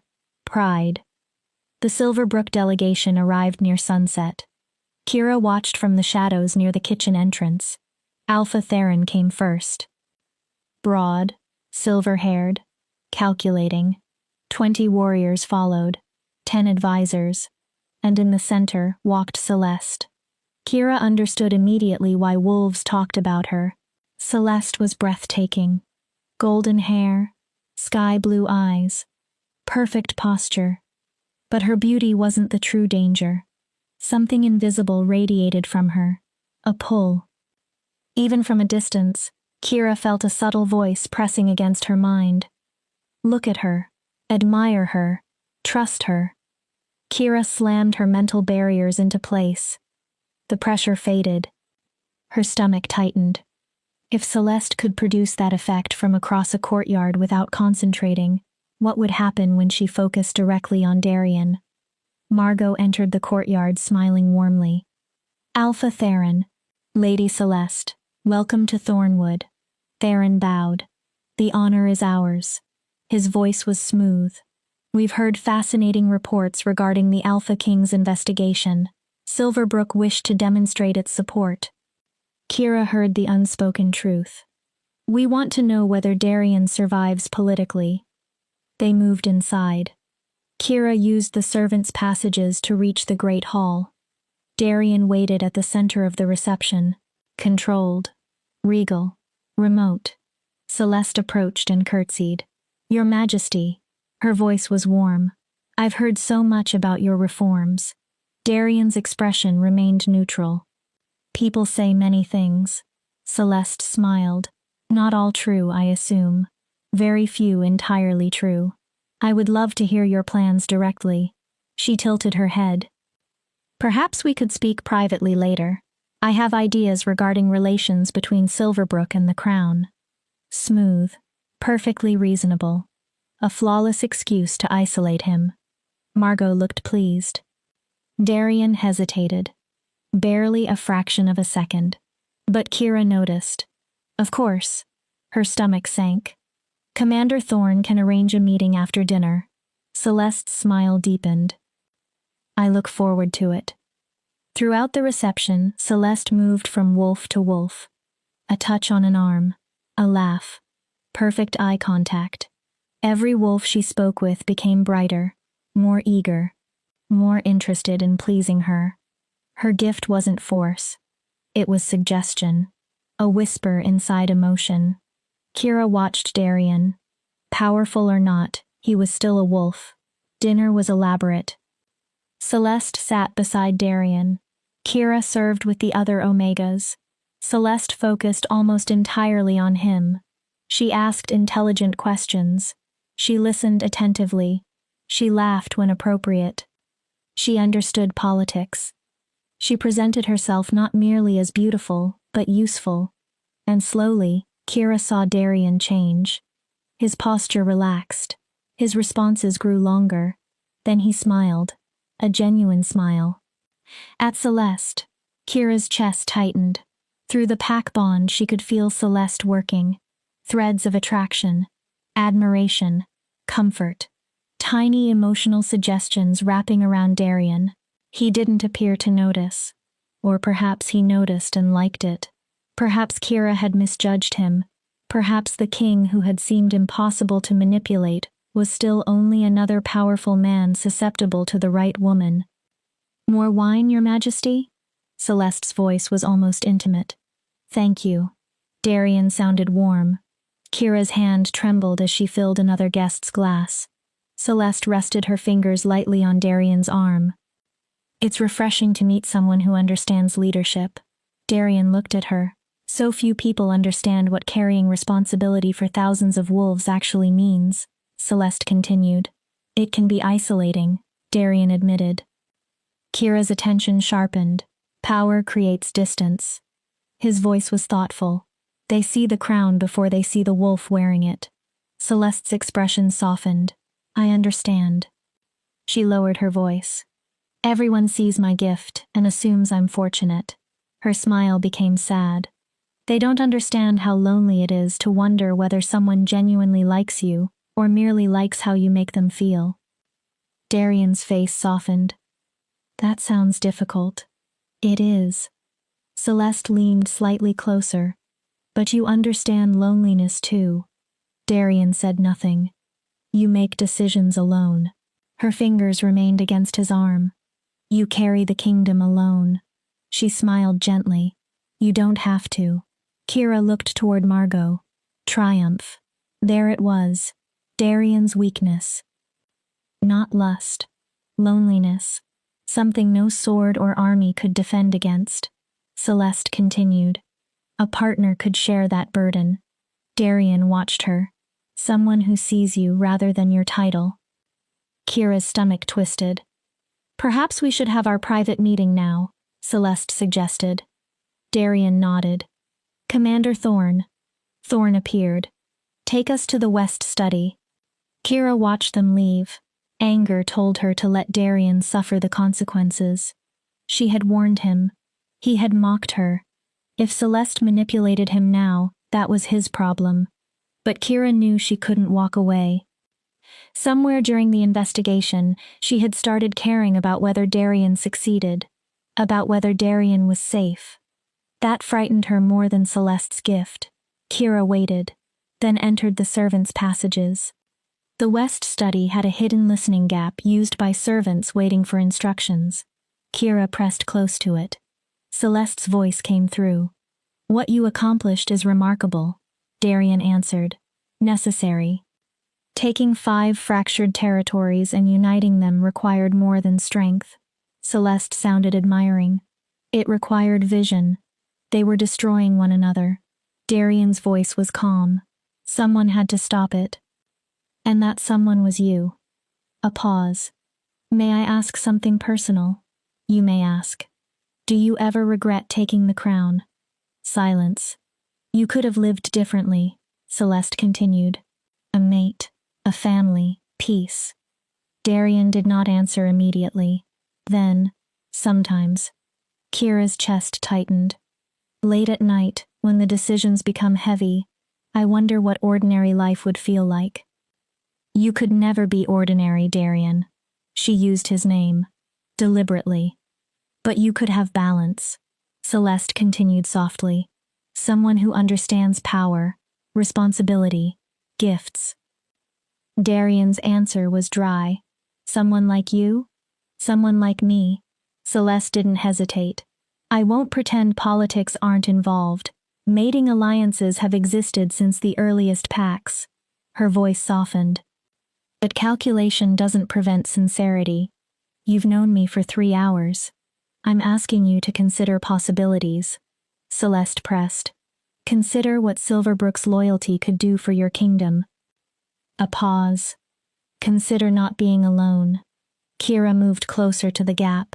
Her heart pounded. Then Darian spoke. You're very good. At what? Manipulation. Kira froze. Darian's voice changed completely, making emotional pressure feel sincere. Silence. Making me want to believe you. Then, but there is one problem. Celeste said nothing. I can feel your gift. Relief hit Kira so hard she nearly made a sound. Darian continued. Every thread you've attempted to place around my emotions. His voice was almost amused. You're talented, then cold. But it doesn't work on me, Celeste began. I don't know what. Don't insult me. Darian's command cut through her. I know exactly what you are. Silence. And I know Luna Margot invited you here to compromise me. Another pause. Then Celeste laughed. Not nervously. Genuinely. Well, her tone changed. You're more perceptive than most. Kings who can't recognize manipulation tend to have short reigns. Fair. Kira heard movement. Celeste probably stood. For what it's worth, one thing I told you was true. Darian waited. You are lonely. His silence was answer enough. You isolate yourself. Celeste's voice sharpened. And eventually it will destroy you. I'll consider that. Will you? The warmth disappeared completely. Or will you continue pushing everyone away because vulnerability terrifies you? Darian's voice cooled. You are becoming presumptuous. Your Omega warned you about me. Kira's heart stopped. The deaf one. Silence. The one who isn't actually deaf. Kira stopped breathing. Be careful, Celeste. Oh, relax. Her voice held amusement. I've been reading this pack's emotions since I arrived. Then she said something that struck Kira harder than any lash. That girl's feelings about you are so loud I could sense them from the courtyard. Darian didn't answer. She isn't frightened of you. Celeste emphasized the next word. She is frightened for you. Kira closed her eyes. And you rejected genuine loyalty because accepting it would mean admitting you needed someone. You don't know what you're talking about. Don't I? The study door opened. Good luck with your investigation, Your Majesty. Celeste's footsteps moved away, then silence. Kira remained hidden. A few seconds passed. Kira. She froze. I know you're listening. How? The servants' passage. Darian sounded exhausted. Did you honestly believe I didn't know about it? Kira closed her eyes. Come out. She entered the study. Darian stood by the window. His back faced her. You were right. Kira said nothing. About Celeste. Then, about the trap. Darian turned. I'm sorry. Kira had never expected those words from him. Why? Darian watched her. Why did you dismiss me? For the first time, something unguarded appeared in his eyes. Because if I accepted your warning, I would have to accept that I needed your help. Kira stared. That I cannot do everything alone. His jaw tightened. And I have spent most of my life believing needing another wolf is weakness. Kira crossed her arms. How is that philosophy working? A small smile appeared. Poorly. He walked closer. Celeste was right about one thing. Darian sighed. I was afraid you'd say that. You isolate yourself. Kira stopped before him. And it will break you eventually. Your professional assessment as my spy. No. Her answer was immediate. My personal assessment as someone who spent 7 years isolating herself and nearly forgot who she was. Darian became serious. You can't do everything alone, Darian. The use of his first name changed the air between them. Not this investigation. Kira swallowed. Not the kingdom. His silver eyes held hers. And you're volunteering to help? Someone has to prevent you from walking into obvious traps. Despite herself, Kira almost smiled. Why not me? Even after I behaved like an arrogant bastard. Especially after. Darian's mouth twitched. Then his expression became serious. Why? What do you mean? What do you gain by doing this? Kira could have lied. Revenge, justice, politics. But they had promised truth. Because you see me. Darian went still. Not the silent shadow. Her voice softened. Not the broken Omega. She looked directly into his eyes. Me. Kira took another breath. And perhaps you need someone who sees you too. Darian's expression shifted. Not just the Alpha King. She echoed Celeste's words. The wolf beneath the crown. For several seconds neither spoke. Then Darian nodded. All right. He extended a hand. We do this together. Kira looked at it. No more secrets, he said. If you sense danger, you tell me. And if you're being an arrogant fool, you tell me. Kira smiled faintly. Deal. Deal. She took his hand. The moment their skin touched, something sparked between them. Connection. Recognition. Something neither understood. Darian released her first. He cleared his throat. Margot will be furious Celeste failed. She'll try again. Yes. Darian walked toward the door. Then tomorrow we finish this. He looked back. We tear out every corrupt foundation in Thornwood. His voice hardened. And we rebuild it correctly. Kira nodded. She turned to leave. Kira. She stopped. Thank you. She looked back. For warning me. Darian's voice softened.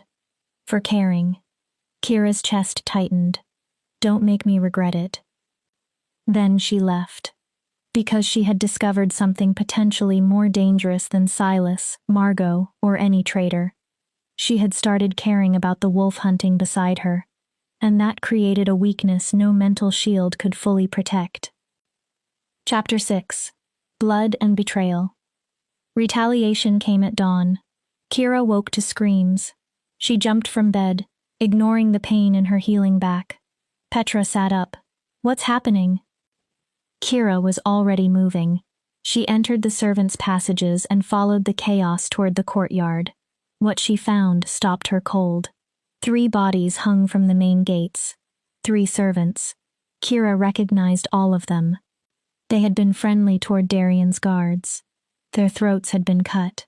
A message had been pinned to each body. Written in blood. Traitors die. The king's spies will fall. The pack stood in horrified silence.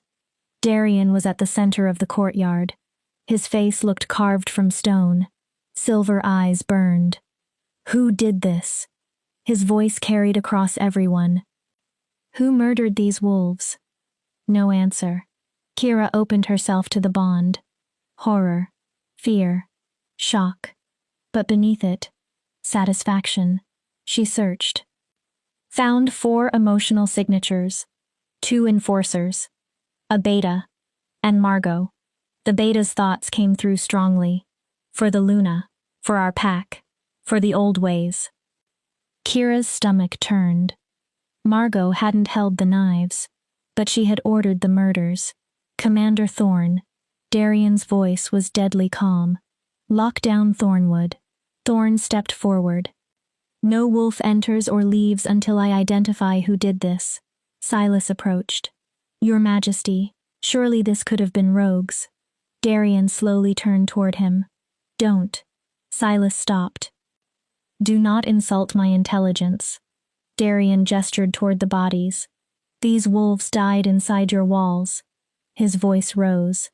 This was not an external attack. He turned toward the crowd. This was a message from someone who believes murder will frighten me away from my investigation. Silence. Let me clarify something. His voice became colder. I do not respond well to threats. Whoever ordered this has just signed their own death sentence. Fear rolled through the gathering. I will find you. Darian looked across every face. And when I do, you will wish you had shown these victims mercy. Commander Thorn dismissed the crowd. As Kira moved away with the Omegas, a hand lightly caught her arm. Darian. He leaned close. My study. 10 minutes. Use the hidden passage. Then he released her. Kira reached the study unseen. Darian stood at the window, staring toward the courtyard. I should have predicted this. He didn't turn. Margot's plan with Celeste failed. His jaw tightened. Of course she escalated. It was her. Darian faced Kira. You're certain? I felt it. Kira folded her arms. Pride. Satisfaction. She continued. The beta and 2 enforcers were involved directly. Darian's face hardened. She ordered it. Yes. But I can't arrest her on that alone. Kira knew why. Our gifts aren't evidence. Not under pack law. Darian paced once. My truth sense says she's involved. Your gift says the same. Neither proves murder in a tribunal. So what do we do? Darian stopped. We make her expose herself. Kira stared. How? Give her what she wants.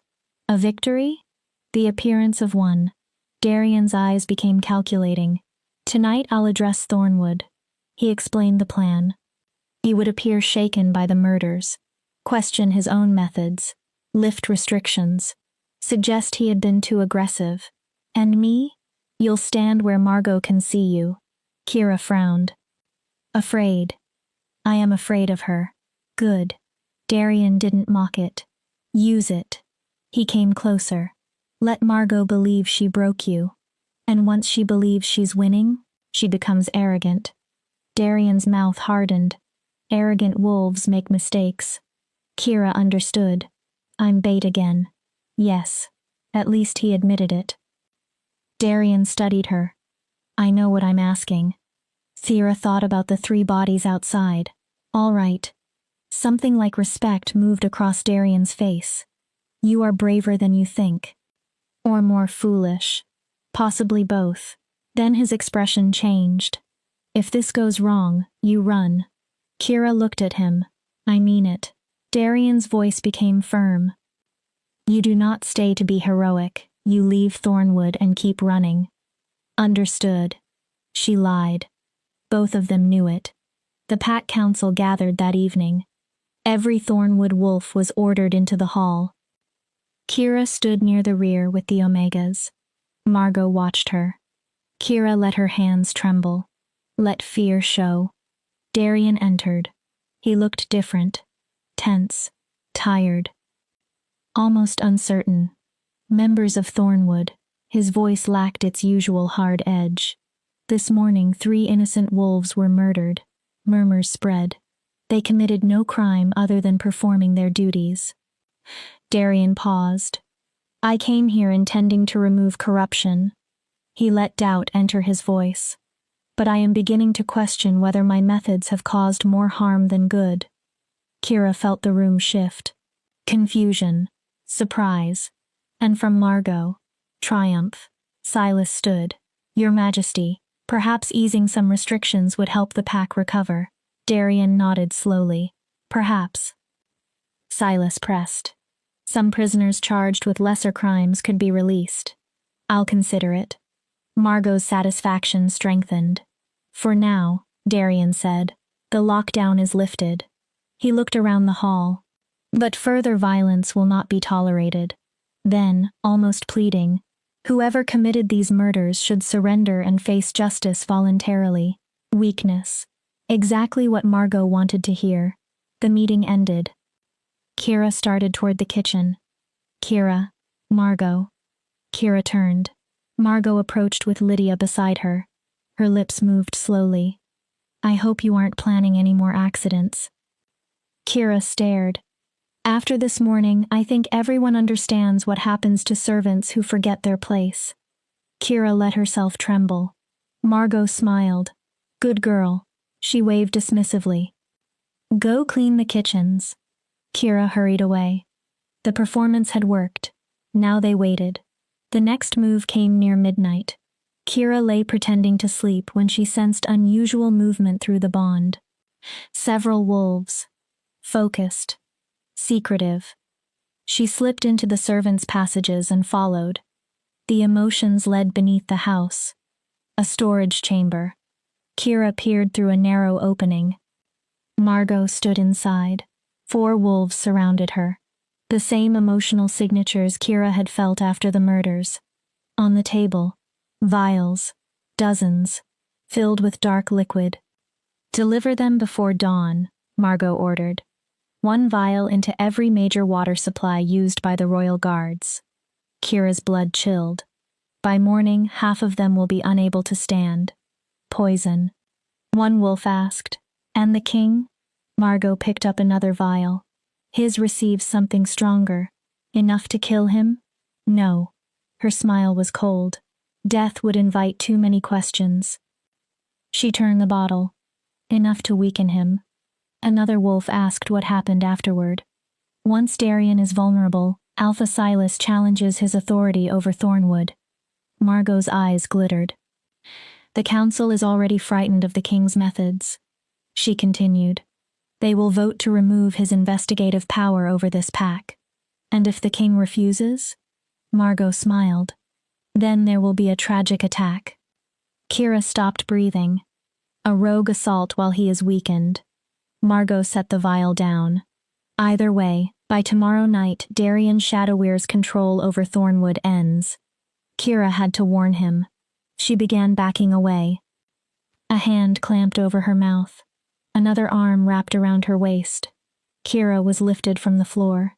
She had been so focused on Margot that she never sensed the guard stationed behind her. Margot appeared in the passage entrance. Well, her smile widened. Look what we caught.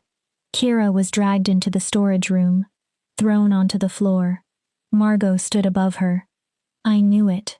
She crouched. I knew you were too convenient. Her fingers gripped Kira's chin. Always near the king. Margot's nails dug into her skin. Always present when secrets disappear. Kira maintained the blank expression.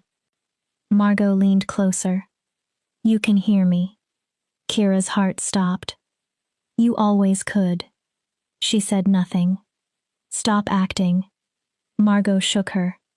I know. Kira's gaze remained empty. How long have you been spying for him? Silence. How many secrets have you given him? Kira refused to respond. Margot stood. It no longer matters. She looked down. By morning, you'll both be dead. The followers seized Kira. Rope bound her wrists, her ankles. A gag filled her mouth. They threw her into a corner. Leave one guard, Margot ordered. We finished distributing the poison. Everyone left except one young enforcer. Kira tested the ropes. Tight. Expert knots. She considered shifting. Her wolf could fight, but transformation would reopen the wounds across her back. She might collapse before getting 10 steps. Think. The guard's emotions reached her. Nervous. Guilty. Young. He didn't want murder. Good. Kira made a weak sound through the gag. The guard glanced over. She repeated it. Then shook violently. Her eyes rolled upward. The guard panicked. Hey. He approached. Don't choke. He bent down and pulled the gag from her mouth. Kira lunged. Her teeth closed around his hand. Hard. The guard screamed. Kira rolled. Her bound feet struck his knee. He collapsed. Kira scrambled toward the door. Her arms and legs were still tied. Movement became a painful crawl. The guard recovered. He caught her ankle. Kira kicked backward. Her heel hit his face. Blood sprayed from his nose. He released her. She dragged herself into the corridor. The stairs were ahead. If she could reach them. Where do you think you're going? Margot. Kira stopped. Margot stood at the top of the stairwell. One poison vial remained in her hand. I forgot something. She descended slowly. Imagine my surprise when I heard fighting. Margot crouched near Kira. You know what? Her expression became almost calm. I've changed my mind. Kira's heart pounded. I'm not waiting until morning to kill you. Margot drew a knife. Long, sharp. I'll cut you open here. The blade reflected torchlight. Then I'll tell everyone you attacked me. Margot smiled. That you were the spy. Another step. That you helped rogues. The knife rose. And why would the Alpha King believe a broken Omega over the Luna of Thornwood? Kira closed her eyes. Metal moved. Then Margot screamed. Kira's eyes flew open. Darian stood on the stairs. One hand twisted Margot's wrist behind her. The knife fell. Commander Thorn and royal guards flooded the corridor. Darian's silver eyes burned. You were saying? Margot's face went white. Something about me believing you instead of her? Arrest Luna Margot. The guards moved. Charges. Conspiracy to murder the crown. attempted poisoning of royal soldiers, and treason. Margot screamed. This is madness. Darian ignored her. Every conspirator was seized. Then he knelt beside Kira. Are you hurt? Kira shook her head weakly. Darian removed the gag. His fingers went to the ropes. When you failed to report after the council, I knew something was wrong. Kira stared. I placed guards on Margot after our meeting. You knew she would move. I hoped. Darian freed her hands. We followed her. His expression hardened. My guards heard the entire plan. Kira flexed her wrists. I got caught. You uncovered an assassination plot. Darian began untying her ankles, and made the conspirators discuss it where royal witnesses could hear. He looked at her. That is not failure. I was terrified. Bravery does not require an absence of terror. Their eyes met. You could have left when you discovered the poison. Darian's voice softened. But you stayed long enough to understand the plan. You would have done the same. Yes. A faint smile. But I'm the Alpha King. Taking suicidal risks is unfortunately part of my employment. His hand touched Kira's cheek. You were supposed to stay safe. Kira swallowed. I'm not just anything. Darian's smile became real. Warm. She recognized her own words reflected back from him. No. His thumb remained against her cheek. You definitely are not. For a moment, neither moved. Then Commander Thorne cleared his throat. Your Majesty. They separated. All conspirators secured. Darian stood. Take them to holding cells. He helped Kira up. We'll interrogate them formally in the morning. Kira tried standing. Can you walk? Yes. Good. Darian's expression darkened. We're not finished. Kira looked at him. Margot wasn't acting alone. Cold realization spread through her. Silas. Darian nodded. He should have been asleep in his chambers. He isn't. No. Darian's eyes turned predatory. We find him tonight. He offered Kira his hand. She took it. Together they went hunting. Silas was inside the old Alpha's office. Kira recognized the room instantly. It had barely been used since her mother died. Silas stood over the fireplace, burning papers, destroying evidence. Going somewhere? Darian's voice stopped him. Silas spun. Fear and fury twisted his face. You can't prove anything. Darian entered. Whatever Margot did, she acted alone. Did she? Darian's voice was almost pleasant. Because I currently have multiple prisoners willing to say otherwise. Silas backed away. They're lying. They also claim you stole money from this pack. Lies. That you murdered gifted wolves who threatened your authority. Silas's jaw clenched. Lies. That you planned my assassination. All lies. Darian stopped. Then we can resolve this easily. Silas's face changed. Darian's voice deepened. By the authority granted to me as Alpha King of the 5 territories, I challenge you, Silas Thornwood, to a trial by truth. Silas turned gray. Ancient law. Binding. A refusal implied guilt. I have rights. Pack law yields to royal law in treason. Darian's power filled the office. We begin simply. He looked into Silas's eyes.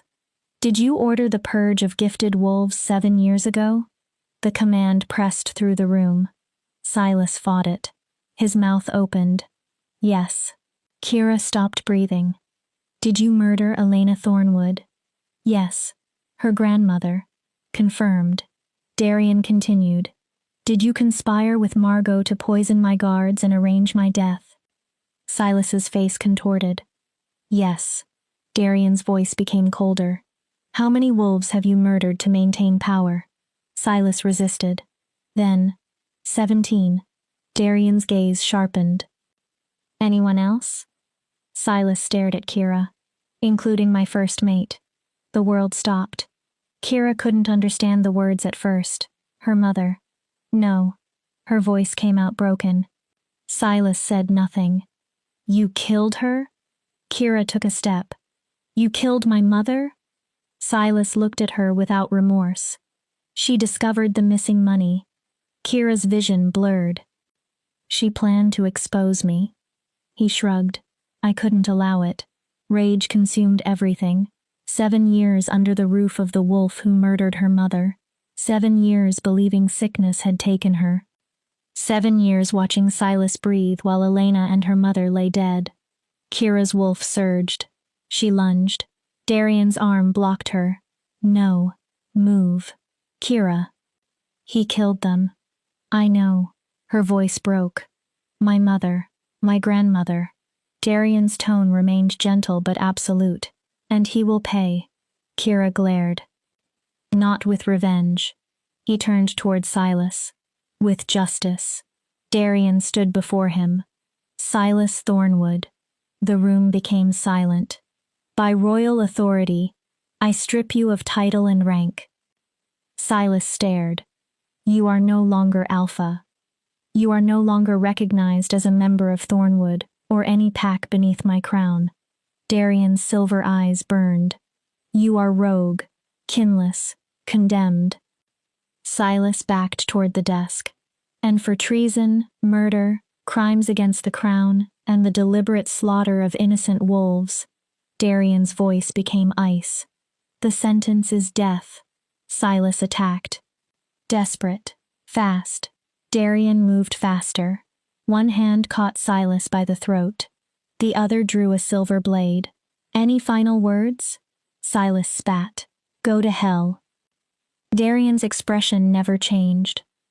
You first. The blade moved. Blood sprayed. Silas collapsed. Kira stared at the body. She expected satisfaction. Relief. Joy. Nothing came. Only emptiness. Darian cleaned the blade and sheathed it. It's finished. Kira looked at Silas. Is it?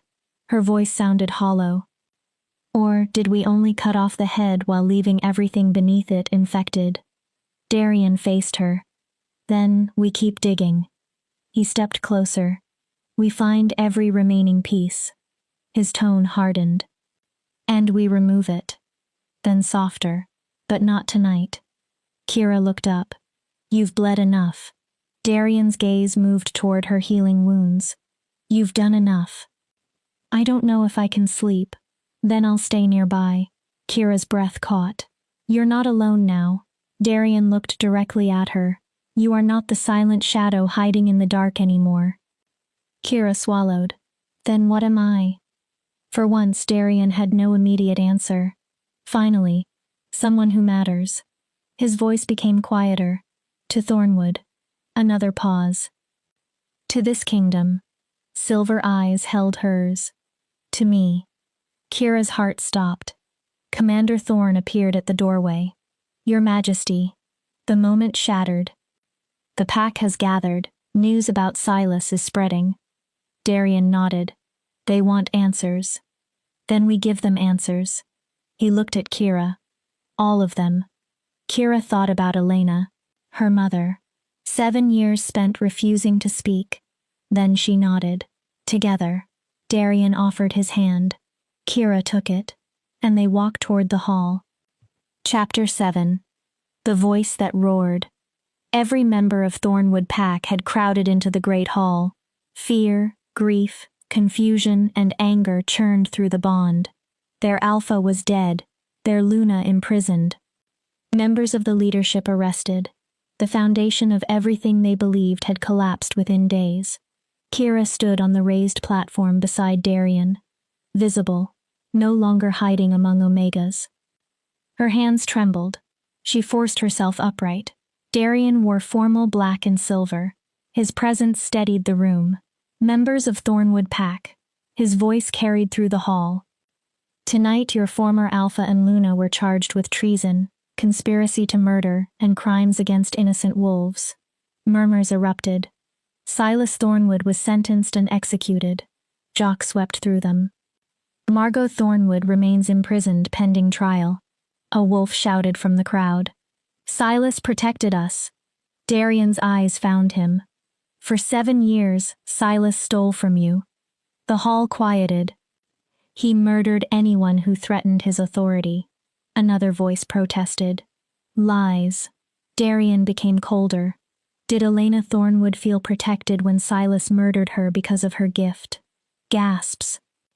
Did the other victims of his purge feel protected? Darian's gaze swept the room. Did his first mate feel protected when he murdered her to hide his theft? The hall erupted. Kira closed her eyes briefly. Her mother's murder still felt unreal. Commander Thorne stepped forward carrying documents. Confessions exist, Darian continued. Financial records exist. Witnesses exist. He gestured toward Thorne. Everything will be made available to the pack. Someone called. How did you discover it? Darian looked toward Kira. The moment had arrived. Because someone helped me. The room became quieter. Someone who has been watching this pack for 7 years. Darian's voice softened. Someone who heard what powerful wolves said when they believed no one important was listening. Every eye moved toward Kira. Kira. Her mouth went dry. Tell them. Fear returned. The instinct to hide was almost overwhelming. 7 years. Silence had saved her. But silence had also imprisoned her.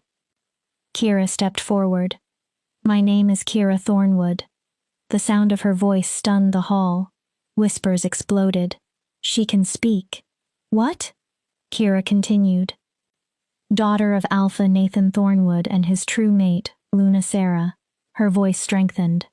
For 7 years I pretended to be deaf and mute. Chaos. Kira raised her voice. I am neither. The room slowly quieted. 7 years ago, my grandmother Elena was murdered during Silas's purge of gifted wolves. Kira looked across the faces that had ignored her. Before she died, she told me to hide my abilities. She swallowed.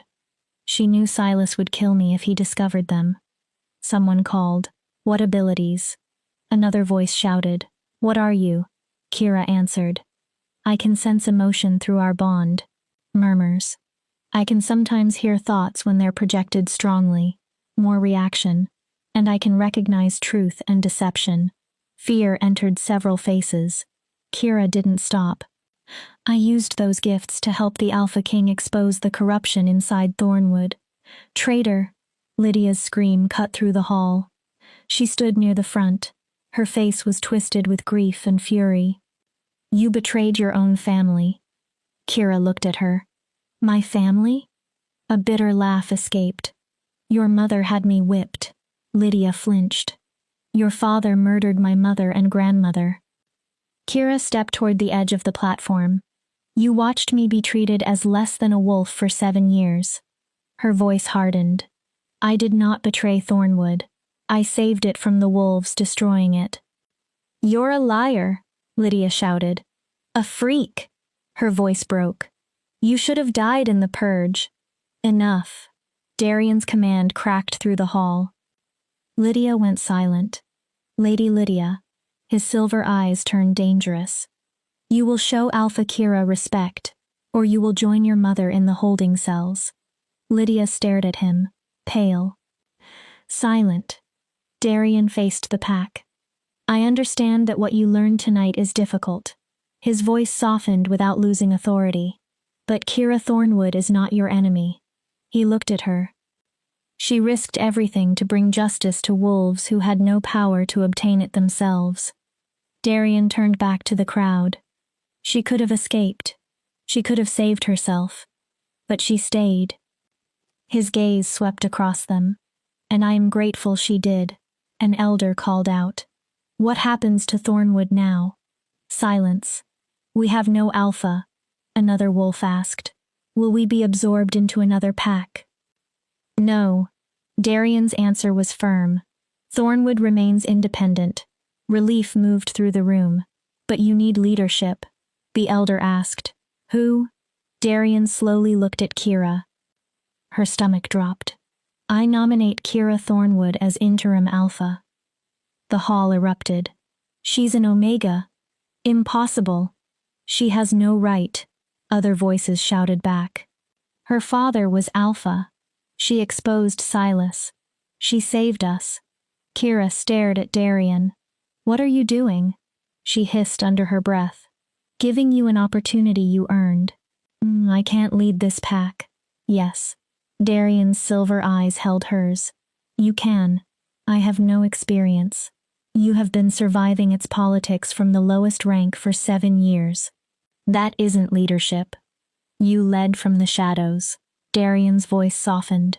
Now step into the light. Commander Thorne approached. If I may, Your Majesty. Darian nodded. Ancient pack law allows leadership during crisis to pass to any wolf of alpha blood who proves worth through deed and sacrifice. Thorne gestured toward Kira. Lady Kira is the daughter of an alpha. Murmurs spread. And no one here can deny what she risked. An elder protested. A female alpha? Darian's head turned. Are you suggesting females cannot lead? The elder faltered. Darian's voice sharpened. Female alphas existed long before many modern customs corrupted pack law. He smiled without warmth. I also know several powerful female alphas in other territories. The elder immediately fell silent. Someone shouted, Vote. Another repeated it. Let the pack choose. Darian nodded. Very well. He faced the hall. All in favor of Kira Thornwood serving as interim alpha until formal elections can be held. Raise your hand. Silence. Kira could hear her own heartbeat. Then one hand rose. Petra. Kira stared. Another Omega raised hers. Then another. Young wolves followed. Families hurt by Silas. Wolves who wanted change. Hands continued rising. Not all, but enough. More than enough. Commander Thorne counted. Nearly 2/3. Darian stepped forward. The decision is made. His voice became ceremonial. By pack law and the will of Thornwood, Kira Thornwood is recognized as interim alpha. Kira felt dizzy. Darian turned toward her. Kneel. Her legs obeyed before her thoughts caught up. Kira knelt. Darian drew the same blade that had ended Silas's life. He held it flat. Do you swear to lead Thornwood with honor? Kira looked up. To place the welfare of the pack above personal gain? Yes. To protect innocent wolves and uphold justice? I do. Darian touched the blade to one shoulder. Do you swear loyalty to the crown and the laws binding the 5 territories? I do. The blade touched her other shoulder. Then by the authority vested in me as Alpha King. His voice filled the hall. I recognize you as Alpha Kira Thornwood, leader of this pack, guardian of these lands. Darian lowered the blade. Rise, Alpha. Kira stood. Her legs shook. The Omega everyone considered broken had become Thornwood's leader. She could barely process the reversal. The gathering afterward wasn't exactly a celebration. Too much blood. Too many revelations. But relief moved through many wolves. Some congratulated Kira. Others watched cautiously. A few radiated resentment. Lydia most of all. Leadership would not magically repair Thornwood. Kira knew that. She would have to earn trust every day. Commander Thorne approached. Alpha Kira. The title felt strange. The king requests you in the study. Kira followed him. Darian was pouring 2 glasses of wine. Congratulations. He offered one. Kira accepted it but didn't drink. How does it feel? Terrifying. Darian waited. Surreal. She looked at the glass. Overwhelming. That sounds about right. Why did you do it? Kira faced him. You could have appointed someone experienced. Yes. Someone politically connected. Yes. Instead, you chose me. Darian's expression became serious. I chose the wolf I trust. Kira said nothing. The wolf who proved loyalty to truth before loyalty to rank. He stepped closer. The wolf who possessed a gift that could have been used for selfish advantage, and instead used it to protect others. Kira narrowed her eyes. Or you chose someone indebted to you. Darian smiled faintly. Good. What? Keep that suspicion. He walked toward the window. Never lose it. Then he looked back. But you're wrong. His expression softened. I have no interest in controlling Thornwood. I want it stable, independent, peaceful. And I believe you are its best chance. Kira looked down. What if I fail? Then you fail. She blinked. Darian shrugged. And we find another solution. His honesty almost made her laugh. But I don't believe you will. Why? You survived 7 years under Silas. Darian's eyes warmed. A pack council should be easier. Kira was quiet. Then she asked the question that had been waiting between them. What happens to us? Darian stopped. The silence changed. That depends. On what? I leave Thornwood soon. Kira's chest tightened. There are other territories to inspect. Of course. You stay here. Yes. Rebuild. Yes. Darian looked at her. We will be separated. Kira forced herself to nod. Unless. Her eyes lifted. Unless what? Darian approached. Unless we create another arrangement. What kind? A formal alliance between Thornwood and the Crown. Kira listened. You serve as one of my advisors. Remotely? Mostly. His voice lowered. We continue working together. Darian stopped in front of her. And we don't simply say goodbye and pretend none of this happened. Kira's heart pounded. You want me as an advisor. Darian looked directly into her eyes. I want you as several things. Her breathing changed. An advisor. He stepped closer. An ally. Another pause. A friend. Silver flickered in his eyes. More, if you're willing. The air between them became charged. I'm Alpha now. Kira's voice was quiet. I have responsibilities. I am not asking you to abandon them. Then what are you asking? Darian struggled with the answer. For you not to assume duty requires giving up. He stopped. This. Kira looked at him.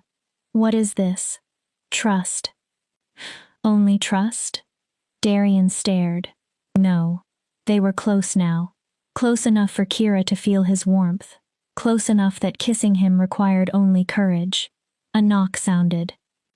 They both froze. Your Majesty, Commander Thorn. Urgent message from the Eastern Territory. Darian closed his eyes briefly. Enter. Thorn handed him a sealed letter. Darian read. His expression darkened. What happened? Kira asked. Trouble in the East. He folded the message. Possible rebellion. When do you leave? Tonight. Kira's heart sank. Not in 3 days? No. Darian looked frustrated. I'm sorry. Kira straightened. You have a kingdom. And you have a pack. He headed toward the door. Then stopped. Kira. Yes? What I said. He looked at her. About wanting more. Silence. I meant it. Kira's breath caught. When the crises stop long enough for us to breathe. A faint smile. We will finish this conversation. Will we? Yes. His certainty filled the room. Because I am not losing you, now that I found you. Then he was gone. Darian's guard departed at dawn. Kira stood in the courtyard. He mounted his horse. Across the crowd, their eyes met. No words, but she understood his look. This isn't finished. Then Darian rode away. Kira turned toward Thornwood, her Thornwood. An elder approached. Alpha Kira, we need to discuss the financial situation. This afternoon.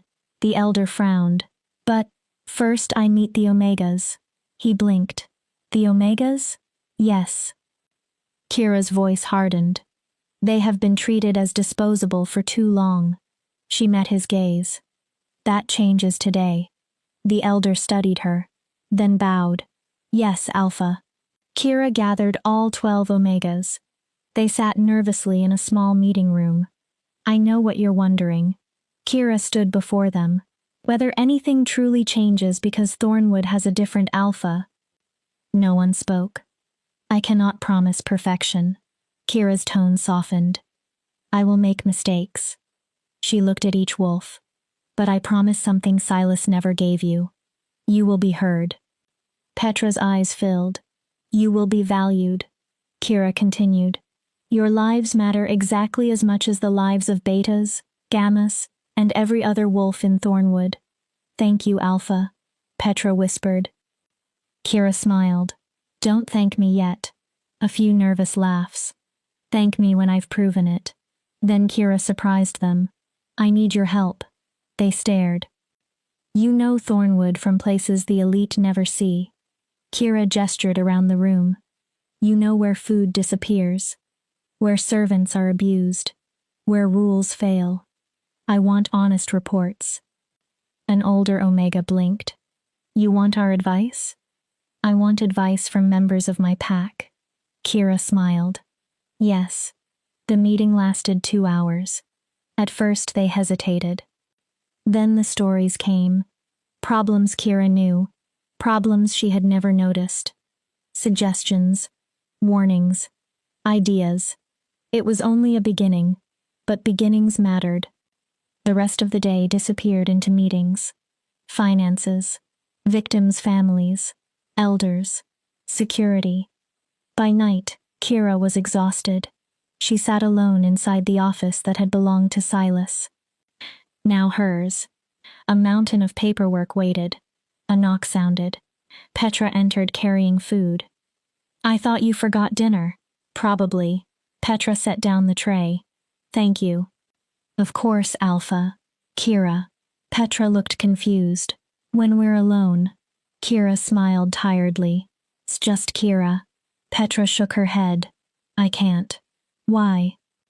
Because you're not one of us anymore. The words stung. Petra immediately clarified. I don't mean you're better. She looked at Kira. You're our leader. That means something. Kira sank back. Do you actually think I can do this? Petra didn't hesitate. Yes. Why? Because everyone before you thought leadership meant domination. Petra moved toward the door. They wanted an alpha who could frighten everyone. What do I have? Understanding. Kira stared. You know what it feels like to have no power. Petra's voice softened. To eat last. To be ignored. To survive while other wolves feast. She smiled. That makes you dangerous to anyone who abuses power. Then she added, and valuable to everyone they abused. Petra left. Kira remained alone. 7 years of silence. 7 years of pain. Perhaps those years had not only taught her how to survive.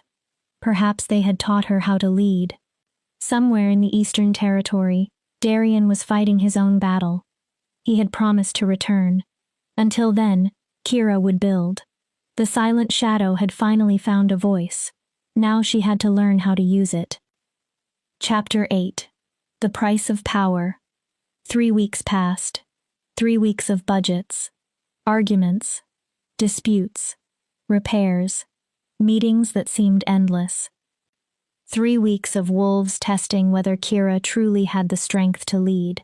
3 weeks of proving again and again that she was not an Omega playing at authority. And 3 weeks without a single word from Darian.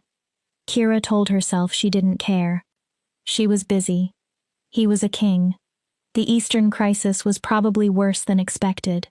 Whatever had existed between them had formed during danger. Perhaps it meant less once Darian returned to ordinary royal life. Kira knew she was lying to herself.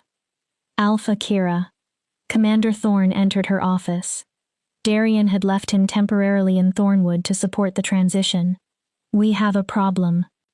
Kira closed the report in front of her. What? Lydia. Of course. She's holding secret meetings. Kira's stomach tightened. With whom? Wolves unhappy with your leadership. How many? 20. Thorn considered. Possibly 30. Who? Mostly young wolves from families who benefited under Silas. He moved toward the window. They call themselves Thornwood traditionalists. Kira almost laughed. What exactly are they preserving? Hierarchy. Meaning? Strong alpha authority. Thorn turned. Clear rank separation. He hesitated. And no Omega sympathizers ruling the pack. They want me removed. Yes. Kira stood. Outside the window, Thornwood looked peaceful. But 30 organized wolves could destabilize everything. What would you do? Arrest the leaders. Thorn answered immediately. Make an example. Of people for meeting? Of wolves organizing against their alpha. Kira frowned. That's what Silas would have done. That is also what Darian might do. Darian does not have to convince Thornwood he isn't another Silas. Kira crossed her arms. If I imprison wolves simply because they criticize me, then I prove every accusation they make. And doing nothing makes you appear weak. Kira hated that he was right. I'll talk to Lydia. Thorn stared. Personally, that's dangerous. She's my sister. She hates you. Also true. It could be a trap. Then I walk into it knowing that. Thorn studied her. I will not lead through fear. Kira's voice became firm. If that makes me weaker than the type of alpha you expected, so be it. For several seconds, Thorn said nothing. Then he smiled. What? The king chose well. Kira rolled her eyes. I'm nothing like Darian. You are almost exactly like him. That may be the most insulting thing anyone has said to me all week. Stubborn. Thorn counted on his fingers. Idealistic. Another. Frequently willing to risk your own life for principles. Kira sighed. I'll arrange the meeting. Thorn headed toward the door. But I'm attending. You'll remain back. Non-negotiable. Fine. The meeting happened at sunset near the boundary of Thornwood territory. Neutral ground. Lydia arrived with 5 supporters. Kira brought only Thorn. Lydia looked different after 3 weeks. Thinner. Harder. The polished princess had disappeared. Well, she smiled bitterly. Alpha Kira. Kira stopped several paces away. Did you come to threaten us? No. To arrest us? No. Lydia laughed. Then why? To listen. That clearly surprised her. I heard you're organizing wolves who oppose my leadership. Kira kept her tone calm. I want to know why. Lydia's laugh became cruel. You want to understand? She stepped closer. Fine. Her eyes burned. You destroyed my family. Kira said nothing. My father is dead. Lydia continued. My mother is imprisoned. You took my home, status, and future. She looked Kira up and down. And then you let the Alpha King place you on a throne you didn't earn. Kira remained still. We all know how you earned it. Thorn's posture changed. Kira lifted a hand, stopping him. Lydia smiled. You seduced Darian Shadowweir. The accusation landed hard. You were useful. Her supporters murmured. You got close. And he rewarded you. I didn't seduce anyone. Kira's voice remained controlled. Your father murdered innocent wolves. Lydia's face hardened. Your mother tried to poison royal soldiers and arrange the king's murder. They protected Thornwood. They terrorized it. They were strong. Lydia's voice rose. They made us prosperous. They stole from us. They kept us safe. They murdered anyone who challenged them. Lydia stepped closer. That is survival. No. Kira's voice went cold. That is tyranny. The strong lead. Lydia's eyes blazed. The weak follow. That's the natural order. She gestured toward Kira. You destroyed it. You've elevated Omegas. You let servants question their betters. You are making Thornwood weak. No. Kira moved forward. I'm making Thornwood honest. Lydia sneered. And that terrifies you, Kira continued. Because in an honest system, beauty and family connections do not make you important. Lydia flushed. You have to prove your worth. You have no right. I am your alpha. Kira's voice snapped through the clearing. Lydia stopped. And this is your choice. Kira spoke carefully. You may oppose my decisions. You may argue at council. You may try to persuade other wolves. But you will not organize violence or destabilize Thornwood. Lydia laughed. Is that a threat? A boundary? Kira looked at her sister. I don't want you as an enemy. She meant it. But I will not allow your anger to destroy this pack. You destroyed my family. Kira's expression changed. Your father murdered 17 wolves. Her voice became quiet, including my grandmother. Lydia looked away. He murdered my mother. Silence. So do not lecture me about losing family. Kira's voice hardened. You still have your life. She stepped closer. That is more mercy than Silas gave any of his victims. One of Lydia's supporters shifted. My cousin died in the purge. Lydia spun. Shut up. The wolf looked away. Lydia faced Kira. You want honesty? Yes. You aren't a real alpha. Kira's expression remained calm. You're a pretender. Lydia pointed at her. When the Alpha King gets bored with you, when he stops protecting you, we'll be here. Her smile became vicious. And we'll take back what belongs to us. A male voice came from the trees. Then you may be waiting a very long time. Everyone turned. Darian walked into the clearing. Travel-worn. Tired. Still unmistakably powerful. Kira's heart stumbled. Darian. He gave her a slight smile. Apologies for the dramatic entrance. Then his eyes moved to Lydia. But I heard something about abandoning Alpha Kira. Lydia went white. Darian approached. Allow me to remove any uncertainty. His voice became deadly calm. Kira holds her position because she earned it. He stopped beside her. Through courage, through judgment, and through my complete confidence in her leadership. Any challenge to her lawful authority is a challenge to the crown. He looked across Lydia's supporters. And I take challenges very seriously. The message was unmistakable. Kira was protected. Darian's tone shifted. You have the right to question reforms. Some wolves looked surprised. You have the right to dislike changes. He continued. You may present grievances publicly at Pack Council. Darian's eyes hardened. But secret organizing intended to undermine lawful leadership crosses into sedition. We haven't done anything illegal, one wolf protested. Not yet. Darian nodded. But you're moving toward it. He pointed toward Thornwood. Attend the next council meeting. Speak. Make your arguments. Alpha Kira will listen. Kira glanced at him. If afterward you cannot live beneath her leadership, you are free to petition another pack for membership. Darian's voice became cold again. But you will not remain here poisoning Thornwood from within. Lydia lifted her chin. And if we refuse? Darian smiled. Then I arrest all of you for conspiracy against crown-recognized leadership. His smile sharpened. You can spend 5 years discussing tradition in a royal dungeon. One by one, Lydia's supporters lost their courage. They nodded. Only Lydia remained defiant. She spat near Kira's feet. This isn't finished. Kira looked at her. Yes. Her voice was quiet. It is. Lydia walked away.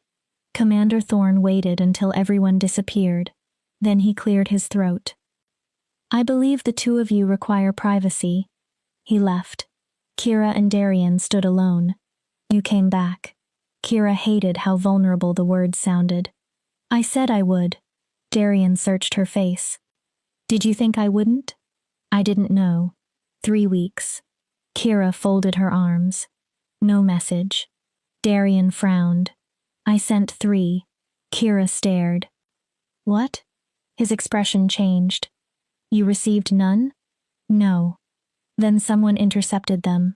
His jaw tightened. Someone inside Thornwood does not want us communicating. That's comforting. It concerns me. Everything concerns me right now. Kira turned away. I'm barely keeping this pack together. Hey. Darian stepped closer. His hands settled on her shoulders. You are doing better than barely surviving. Doesn't feel like it. Thorn has been sending reports. Kira glared over his shoulder. Traitor. Darian almost smiled. Crime is down, he continued. The finances are stabilizing. The Omegas are participating in leadership. Families are returning. Kira exhaled. You are succeeding. It feels like drowning. Leadership always feels like drowning. Darian's tone was dry. The skill is learning to swim while pretending everyone else should follow you into the water. Kira laughed before she could stop herself. That is terrible advice. It is honest advice. His hands slid slowly down her arms. The mood changed. I meant what I said before I left. Kira became still. About us. Darian, I know this is badly timed. He moved closer. I know both of us have responsibilities that make everything difficult. His silver eyes searched hers. But these 3 weeks. He paused. The East was chaos. Rebellion. Assassinations. Every day I wondered whether I'd make it back. His voice lowered. And the thought that kept me moving was knowing you were here. Kira's throat tightened. Building something better. That is a lot of responsibility to put on someone. I know. Darian nodded. And if you want me to step away, his voice became careful. If you want this to remain professional, I will respect that. But I had to tell you what Kira kissed him. No planning. No strategy. No careful analysis. She rose onto her toes and pressed her mouth to his. Darian froze for 1 heartbeat. Then his arms wrapped around her. He kissed her back. Everything Kira had restrained for years seemed to break loose at once. The kiss was fierce, tender, desperate. His hand moved into her hair. Her fingers gripped his shirt. For a few seconds, neither was king nor alpha, just 2 wolves who had spent too long pretending they needed no one. When they finally separated, both were breathing hard. Darian rested his forehead against hers. Well. His voice was rough. That answers the question. Kira's mouth curved. I'm tired of being careful. He looked at her. 7 years was enough. Her voice softened. I don't want to hide how I feel anymore. Then don't. Darian cupped her face. Not with me. Silver eyes held brown. Whatever this becomes, we face it directly. Together? Together. They stood in silence for several precious seconds. Then reality returned. I can stay only 3 days. Kira closed her eyes. Of course. Trouble in the Western Territory. Darian sounded frustrated. Rogue activity.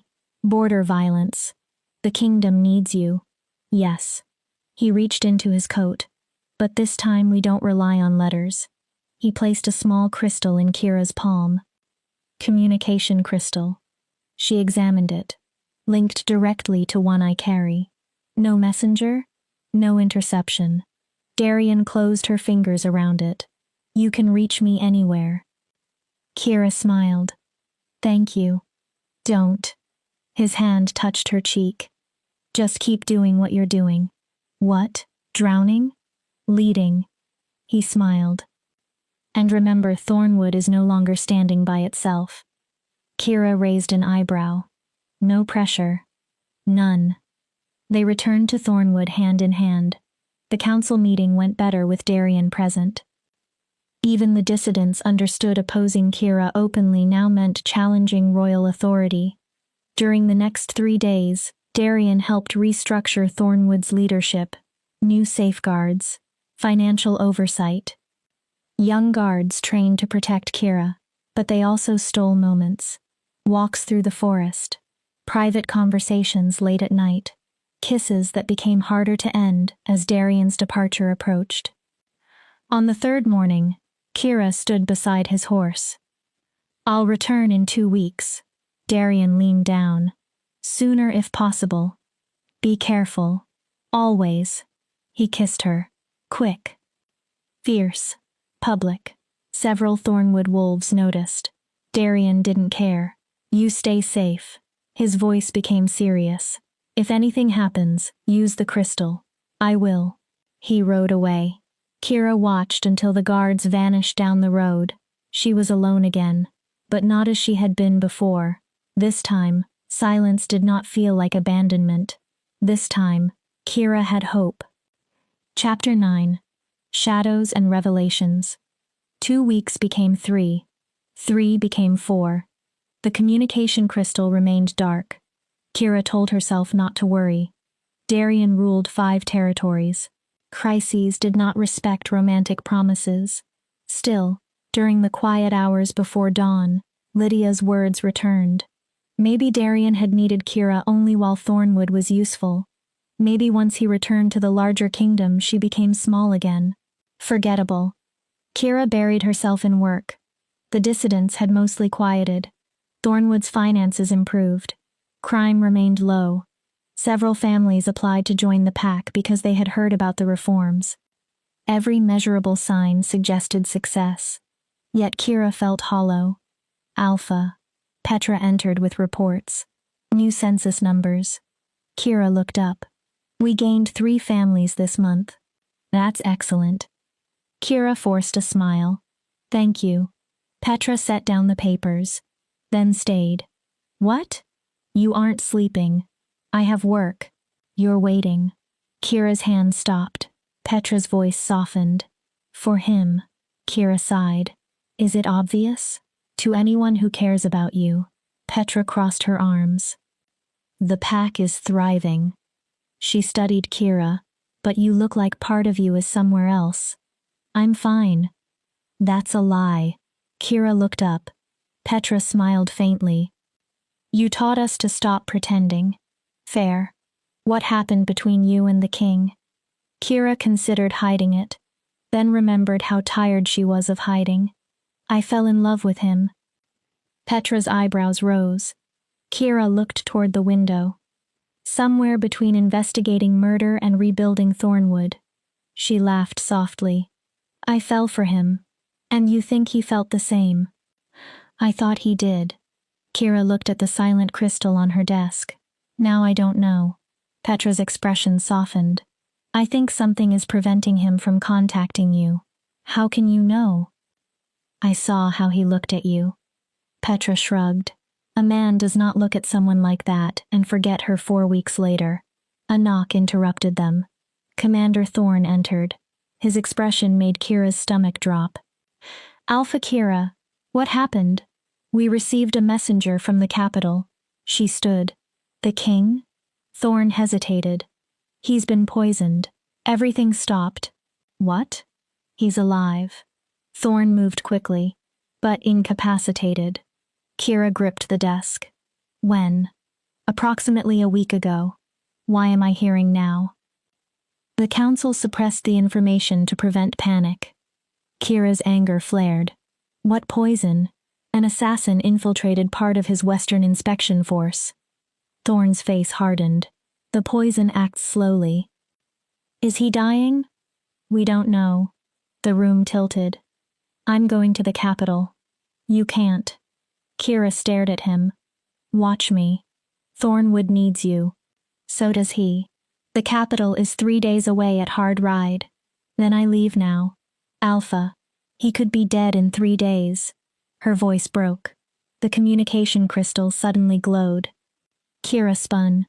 Light pulsed from the drawer. She tore it open. The crystal projected a weak image. Darian. His face was pale. His silver eyes looked dull. Kira. His voice was hoarse. She almost stopped breathing. Darian. I'm sorry. The image flickered. I wanted to contact you earlier. What happened? I'm alive. A weak smile. Technically. Don't joke. The poison is Shadowbane. Thorn cursed quietly. Kira looked between them. What is that? Darian answered. A poison designed to weaken gifts. Kira froze. Gifts? Wolves like us. Gifted wolves. Yes. His image flickered. Someone knew exactly what I am. Darian breathed with visible effort. They knew my truth sense is part of what makes me dangerous politically, so they're trying to remove your gift, without turning me into a martyr through obvious assassination. Kira's hands tightened around the crystal. What do the healers say? I'll probably recover.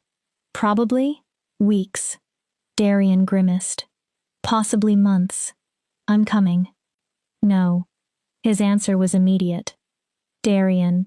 No, Kira. His tone softened. You stay in Thornwood. I don't care about Thornwood right now. I do. She stared. The territories are unstable. Darian continued. If everyone learns I cannot use my gift, rebellions will begin. Kira's jaw tightened. I need alphas I trust to keep their packs stable. I care about you. I know. The tenderness in his face hurt more. But you are alpha. Darian's voice became quiet. Your responsibilities do not disappear because we love each other. Kira closed her eyes. There it was. The price. Power meant duty. Duty did not pause for fear. How bad is it? She opened her eyes. Truth. Darian didn't answer immediately.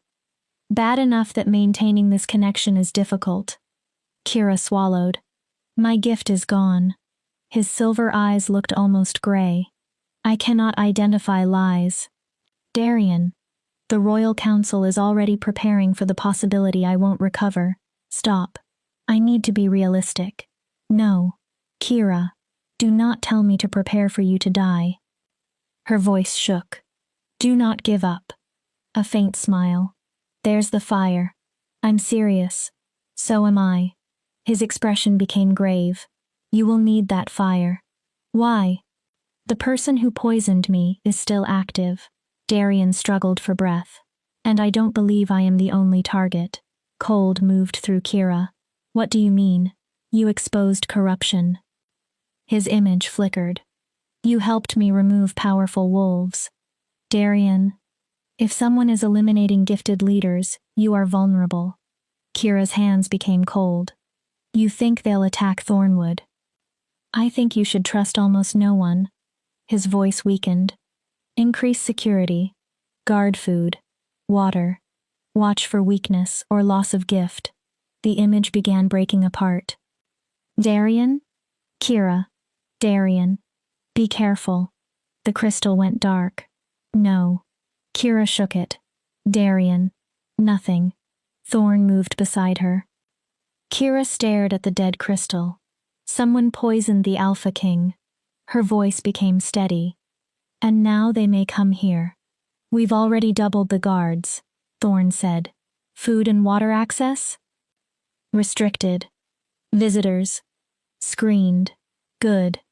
Thorn hesitated. There is something else. Kira looked up. The messenger brought a letter. He gave her a sealed document. Royal Council. Kira broke it.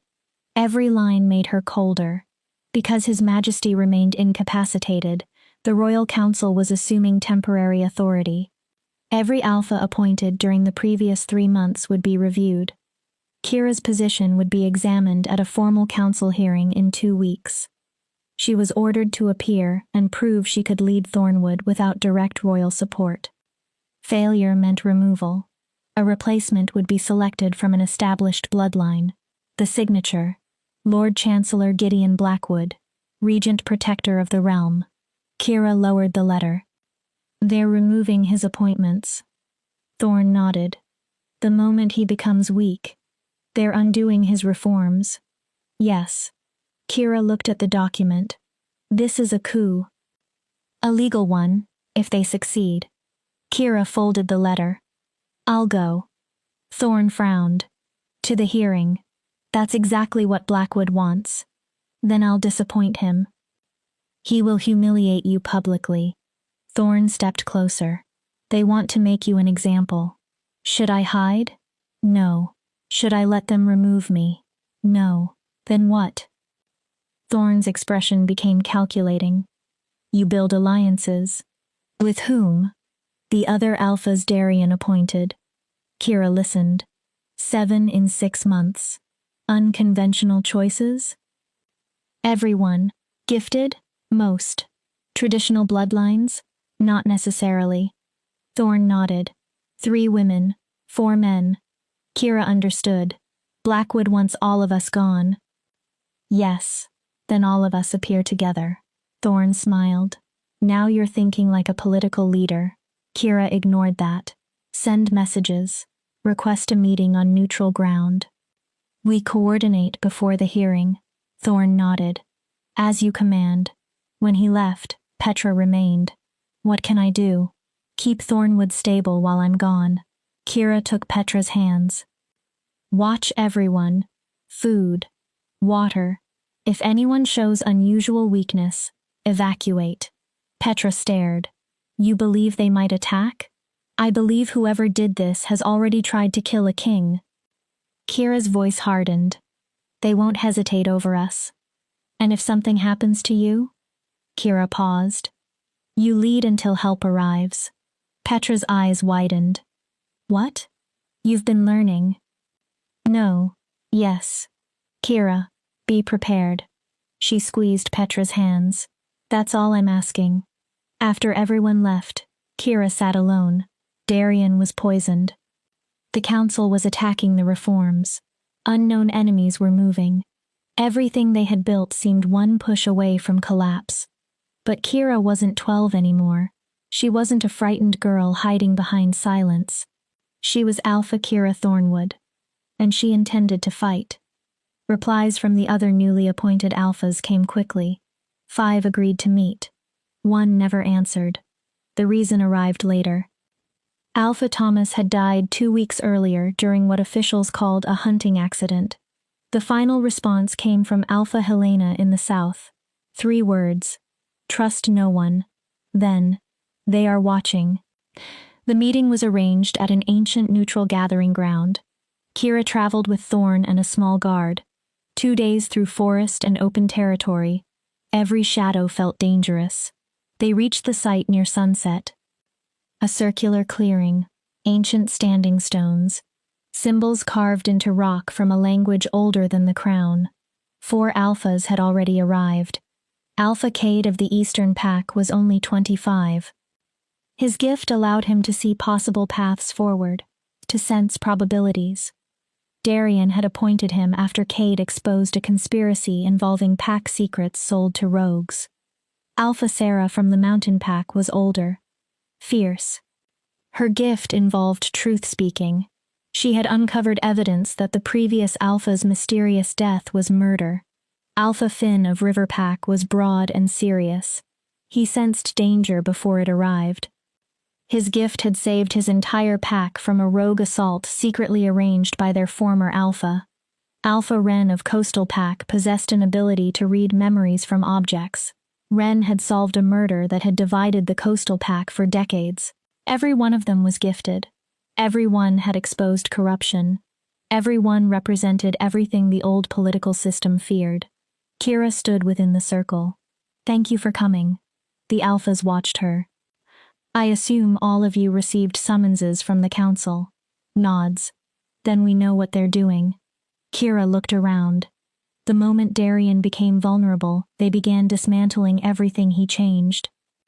Sarah stepped forward. It's worse. Everyone turned. I investigated Shadowbane. Kira's attention sharpened. It isn't naturally occurring. Sarah continued. It was created deliberately, specifically for gifted wolves. Cade frowned. How long would preparation require? Years. Silence. The ingredients are rare. Sarah's expression darkened. Whoever made it has money, access, and patience. Finn asked, What about Thomas? Sarah looked at him. I examined the body. A pause. He had signs of Shadowbane exposure. Shock swept the group. So his hunting accident? Wasn't an accident. Finn swore. Ren crossed both arms. They're eliminating gifted alphas. 1 at a time, Cade said. But why? Kira knew. Because we see things. Everyone looked toward her. Lies. Intention. Memory. Danger. Possible futures. Kira's voice strengthened. Gifted leaders are difficult to manipulate. She looked around the circle. Remove us, and the old political families can operate through deception again. Cade exhaled. We cannot fight the entire council. We don't. Kira stepped into the center. We force them into the open. How? The hearing. She looked at each alpha. They expect isolated wolves arriving one at a time. Easy to intimidate. Easy to dismiss. Sarah slowly nodded. So we arrive together. All 5, Kira continued, with records from our packs, testimony, results, and we demand the hearing be public. Ren's eyes sharpened. To make removing us politically expensive. Exactly, Kira nodded. Darian built his reforms around transparency.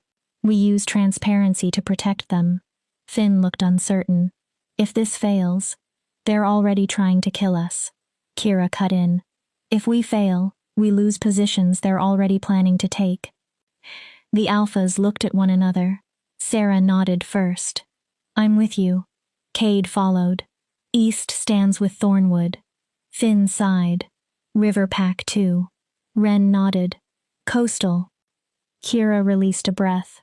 Thank you. Then an arrow screamed through the clearing. It struck the stone beside Kira's head. Commander Thorn roared. Ambush. Figures emerged from the forest. Masked. Armed. At least 20. Professional. The assassins had found them. Chapter 10. The silent shadow roars. Arrows filled the clearing. Kira dove behind one of the standing stones.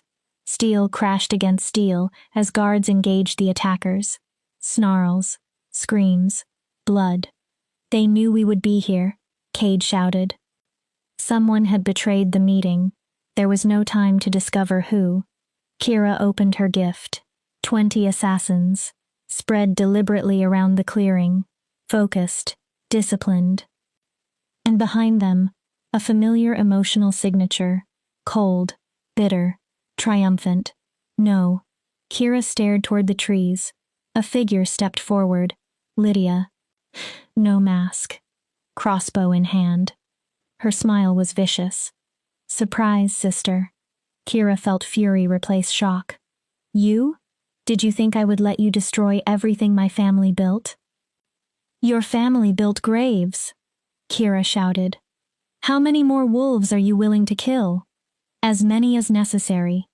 Lydia lifted the crossbow. You took my father. He murdered my mother.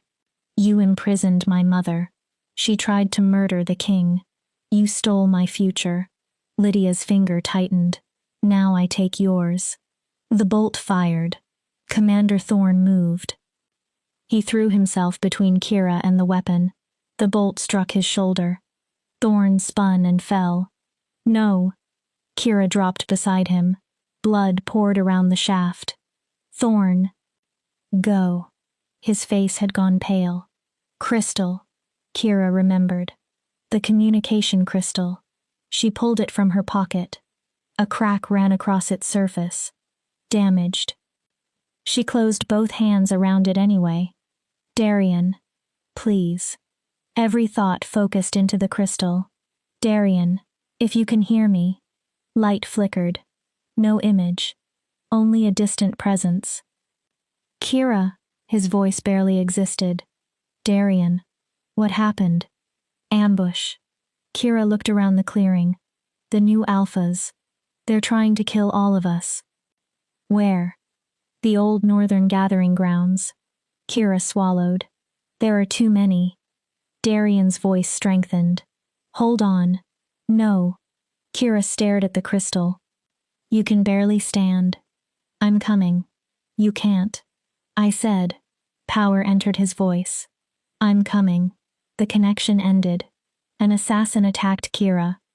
She rolled away. The blade missed. Kira came up and drove her fist into his jaw. He collapsed. 3 others moved toward her. Sarah intercepted them. Her weapon flashed. Get up, Kira rose. We are not dying here. The gifted alphas began fighting together. Finn sensed attacks seconds before they happened. Left. A guard ducked. Behind you. Cade shouted directions, seeing possible paths through the battle. Ren touched fallen weapons and identified poisoned blades. Kira opened herself further. Emotion flooded her. Fear. Loyalty. Orders. Doubt. She had always sensed. Never pushed. Now instinct told her to try. Kira reached toward an assassin's hesitation. Amplified it.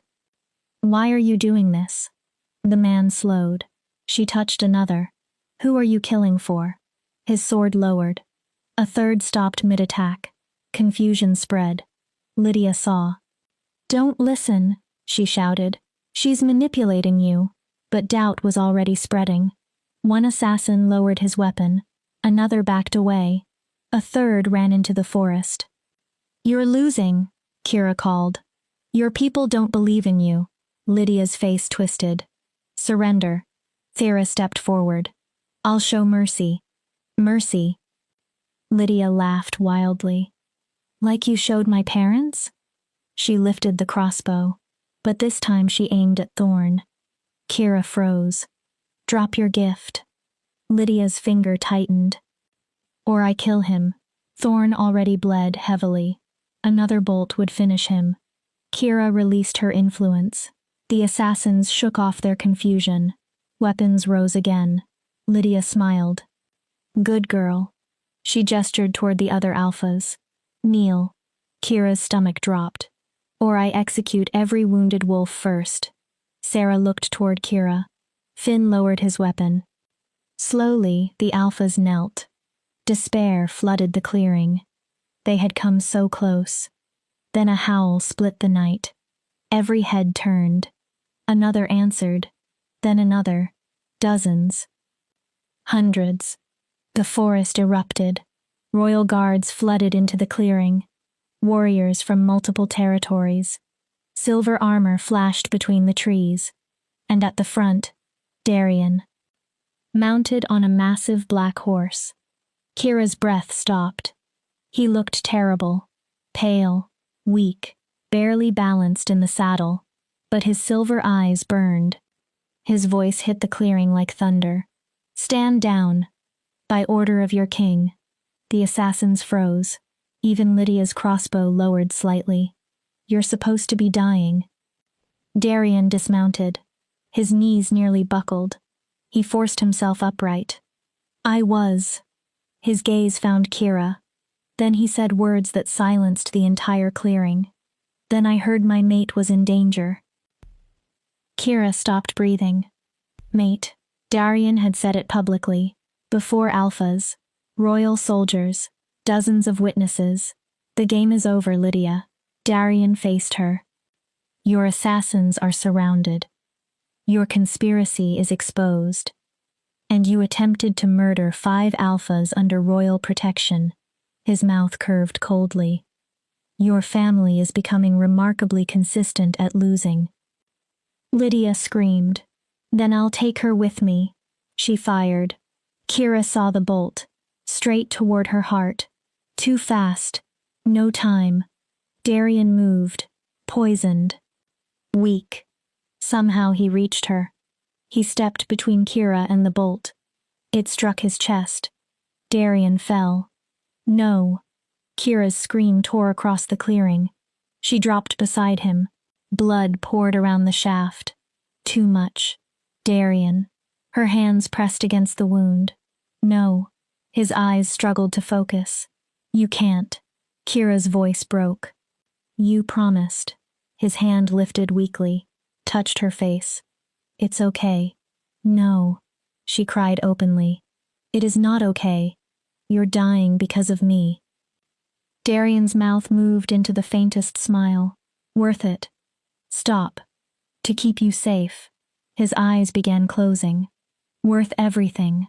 Royal soldiers captured the remaining assassins. Healers shouted. None of it mattered. Kira saw only Darien. Stay with me. She pressed harder against the blood. Please. His breathing weakened. I can't do this without you. Yes. Darien struggled. You can. No. You're the strongest wolf. His voice faded. You'll lead. His hand fell. Darian's eyes closed. And the connection Kira had only begun to understand suddenly vanished. Dark. Empty. Kira broke. A howl tore from her throat. Grief. Rage. Loss. 7 years of silence transformed into one sound that seemed capable of splitting the night. Then, something happened. Kira's gift exploded outward. Every emotional connection in the clearing struck her at once. Shock, fear, grief, and underneath everything, a spark. Kira froze. Darian, still there, tiny, weak, but alive. No. She pressed both hands against his chest. I'm not letting you go. Kira reached deeper, past emotions, past thoughts, into the bond connecting every wolf around her. Something ancient opened. She felt life. Not metaphorically. Actually felt it. Hundreds of tiny flames. Kira reached. Not stealing. Asking. Borrowing. Strength flowed toward her. Royal guards. Alphas. Wounded wolves. Even frightened prisoners. Energy passed through the bond. Into Kira. Through Kira. Into Darian. Light appeared beneath her hands. Gold. Silver. Someone whispered, "What is she doing?" Sarah stared. Old magic. The glow grew. The kind we thought was gone. Kira burned. Her gift expanded beyond anything she understood. She had believed she could sense emotion. This was more. Life itself responded. The crossbow bolt began glowing, then crumbled. Ash drifted away. The wound closed. Blood stopped. Dark veins caused by Shadowbane faded beneath Darian's skin. Kira poured everything into him. Strength, gift, will, live. Her voice became a command. You will live. I am not finished with you. Darian's eyes opened. Silver, bright, alive. He gasped. His hand covered hers. Kira. She nearly collapsed. What? Darian looked down at his healed chest. What did you do? Kira gave a weak laugh. Saved you. The light faded. She fell sideways. Darian caught her. Everyone stared. Sarah smiled faintly. Your mate is full of surprises, Your Majesty. Darian looked at Kira. My mate. His fingers tightened around hers. Yes. Kira looked exhausted. Thank me by not getting shot again. Commander Thorne, now surrounded by healers, laughed weakly. I believe everyone here just learned not to threaten the wolf who can drag a king back from death. The prisoners were bound. Lydia knelt in chains. Hatred filled her face. Darian slowly stood. His strength seemed to return with every breath. It ends here. He looked over the captured assassins. The killings. The attempts to destroy reform. The conspiracies. All of it. He turned toward the 5 alphas. You have proven your leadership beyond any reasonable challenge. Darian's voice carried. Your appointments stand. And anyone who questions them answers to me. One alpha asked. What about the Royal Council? Darian's face became dangerous. Lord Chancellor Blackwood will be arrested when we reach the capital. Kira stared. You know, I spent my recovery investigating. Darian's smile was sharp. Blackwood arranged the Shadowbane. He organized the attacks against gifted alphas. He assumed poisoning me made me helpless. Darian's eyes gleamed. He was wrong. He stood fully. Still weak. Still pale. But king again. There will be no review hearing. The reforms remain. The new alphas remain. And anyone opposed may challenge me personally. Darian looked across hundreds of wolves. Any volunteers? Silence. No one moved. Excellent. Darian took Kira's hand. Then let's go home. 3 months later, representatives from every territory gathered at the capital. The great square overflowed with wolves. Kira stood before them wearing formal silver and black robes. The previous 3 months had changed everything. The surviving conspirators had faced trial. The assassination network had been dismantled. Lydia had been exiled to the outer territories where she held no authority.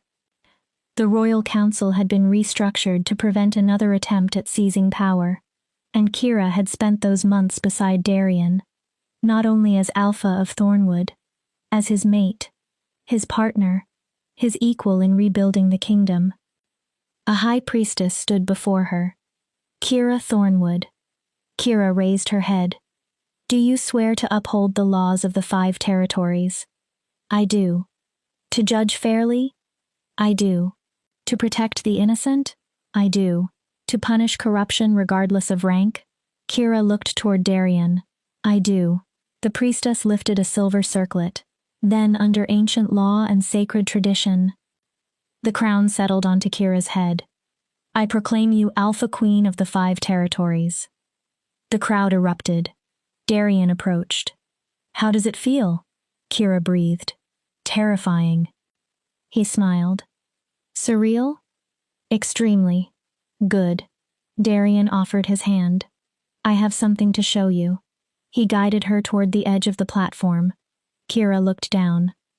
Petra stood in the front, now Beta of Thornwood.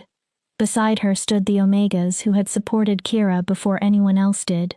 Commander Thorn stood fully recovered. Cade, Sarah, Finn, Ren, wolves from Thornwood, wolves from other packs.